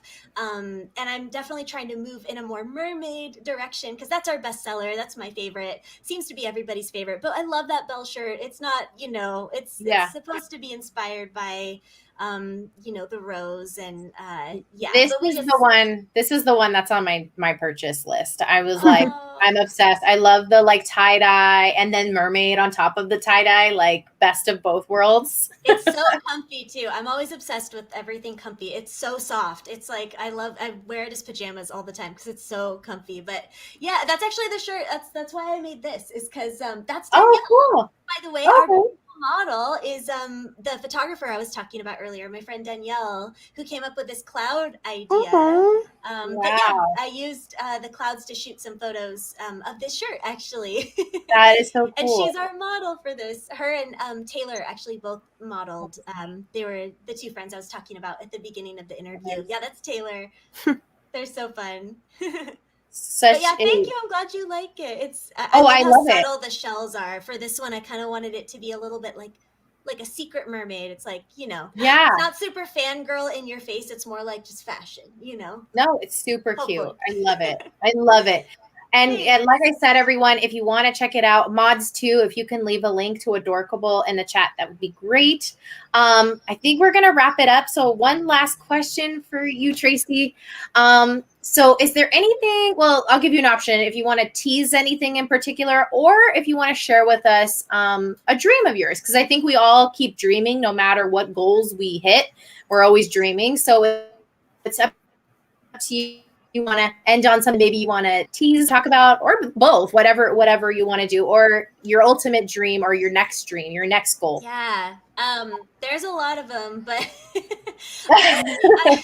I'm working on a big project right now, and I'm not gonna say too much about it because it's gonna take a while. So I hate like putting things out there when it's gonna be a long time because I don't want people to, I feel bad like talking about something when it's way at the beginning. But I do have a dream. I would love to make a feature-length film. Ooh. Because video producing, I love producing these videos. Whether I'm in them or not, I love producing videos. And so that's a goal of mine, is to make a movie and write it and direct it. So cool. And then, I mean, working with Disney, doing anything, writing music for Disney or voicing, voicing a character. I feel like it's so far off, but that would be a bucket list dream, is singing for Disney or, doing voice acting for Disney, anything for Disney, but especially music. So many dreams there. So for sure. Can you imagine like writing a song and then hearing that in a Disney park? That's If my friend Adam gets to do that, that would be so cool. Something like that. Oh my gosh. And Tracy, you act like it's so far away. That is like, honestly, I will not be surprised if like a year or two from now, it's like they do another fairy tale and it's like Traci Hines wrote the song and sang it. I'm like, I would not be surprised. Like, you're already like hitting all these goals. And I feel like, but I understand what you mean. Like, if Disney was like, hey, we want to sign you on to write this whole entire, because most Disney films are kind of a musical, kind of, sort of. My favorite ones are. Yeah, too. Yes. I always have music in them. So. Yeah. I mean, I believe anything's possible. I always have. Otherwise, I would never get anything done because, I think if you have a passion for something, literally anything is possible, and I'm proof of that. I never in a million years, like I knew I wanted to try, but I never thought a lot of what I've gotten to do would actually happen. I wanted to do it. I knew there was maybe a chance that someone could get to do something like that because it exists in the world, but yeah, I believe anything's possible for sure. But in my experience, doors have not opened for me in the past. I've had to kind of break them down. I've had to find a window, but that's always, I think, what you got to do is, regardless of whether someone is, giving you an opportunity or if there's literally nothing happening, it doesn't matter. You should still move towards your dreams. And, it's like if you want to record a song and put it out there, you don't need anyone's permission. You can do it. You know what I mean? Yeah. Like, you don't have to wait around for someone to discover you. If you have a dream, you have the power within you to do it, and especially if you open it up to collaboration and bring in other friends and talented people, and just really, be open to doing things in unique and creative ways. I think anything's possible. So yeah. Yeah. And you got to be like, from what you said, like, you have to be your biggest advocate. And I've always believed that. You have to believe in yourself more than anyone else, which is hard. I understand, because I'm one of those people constantly doubting myself. But the truth of the matter is, you got to be your own biggest advocate. Otherwise, no one will. So you got to advocate first for yourself. Absolutely. And I'm proof of that as well. It's, like I said, the reason why I started YouTube in the first place is nothing was working out. I was auditioning. I had an agent and a manager, and like nothing was happening. I had every door shut in my face. I never felt like, anything was going to happen at that point, because there was no success anywhere. I never felt good enough, and I wasn't good enough, but like, as far you're more than good enough. For those auditions and stuff, those weren't the right fit for me. You know what I mean? But I found this new, completely unexpected way to do what I love and not have any limitations. And, anyone can do that. It's totally possible. It's just kind of walk through. Sometimes if you do have open doors and they're good doors, walk through them, and if you don't have any open doors, find a window and, jump through that window. Awesome. Do you have anything else to add or say? I don't have anything else to add. Okay. I'm happy that we got to be with you today, Tracy. Thank Yes, we had a you lot for of fun. having me. I'm sorry to talk your ear off. No, it was amazing. Thank you so much for giving us It your really time. was. We understand that your time is valuable. So the fact that you came on here and gave us all, not just Serena and I, but everyone in the chat, your time, we really, really, really appreciate it. From the bottom of my heart, like you definitely were an inspiration for me to not doubt myself and just do it. Just do something that you love and throw yourself out there. And I know everyone in the chat, like you have inspired. I've seen a lot of your Mer crew members coming in and out. So my chat like froze, so I'm not seeing Oh. everything, but I see Dave and I saw Katie. Yeah, shout out to my Mer crew. I love you guys. They're my patrons on Patreon. They're the ones that literally help me make. They're the reason I can make videos. So they're incredible, and we collaborate together. They help me make a lot of decisions, and they're the best. They're just the best. Thank you, Mer crew. Thank you for being here. I've seen you guys like throughout the whole entire interview. But thank you again, Tracy. We adore you, and thank you so much for coming in, sharing your story. I wasn't kidding you guys when I said she's so inspiring. If you want to check out any of her stuff, everything is linked. And I think that's it. I think we're going to end on that note. Thank you again so much for having me, you guys. And I'm a fan. I've been like catching up on I've watched almost all of your episodes. But I'm catching up later. I'm not usually in the live, so I gotta get on that. I gotta start tuning in when you're live. But I love it. I love your content. Keep going because you guys are amazing. Thank you. All right, everyone. Have a good night, and we'll see you. I think Saturday we got a news video for you, Serena Ray and I. Yes. So we'll see you on Saturday on Serena Ray's channel. Bye, everyone. Bye.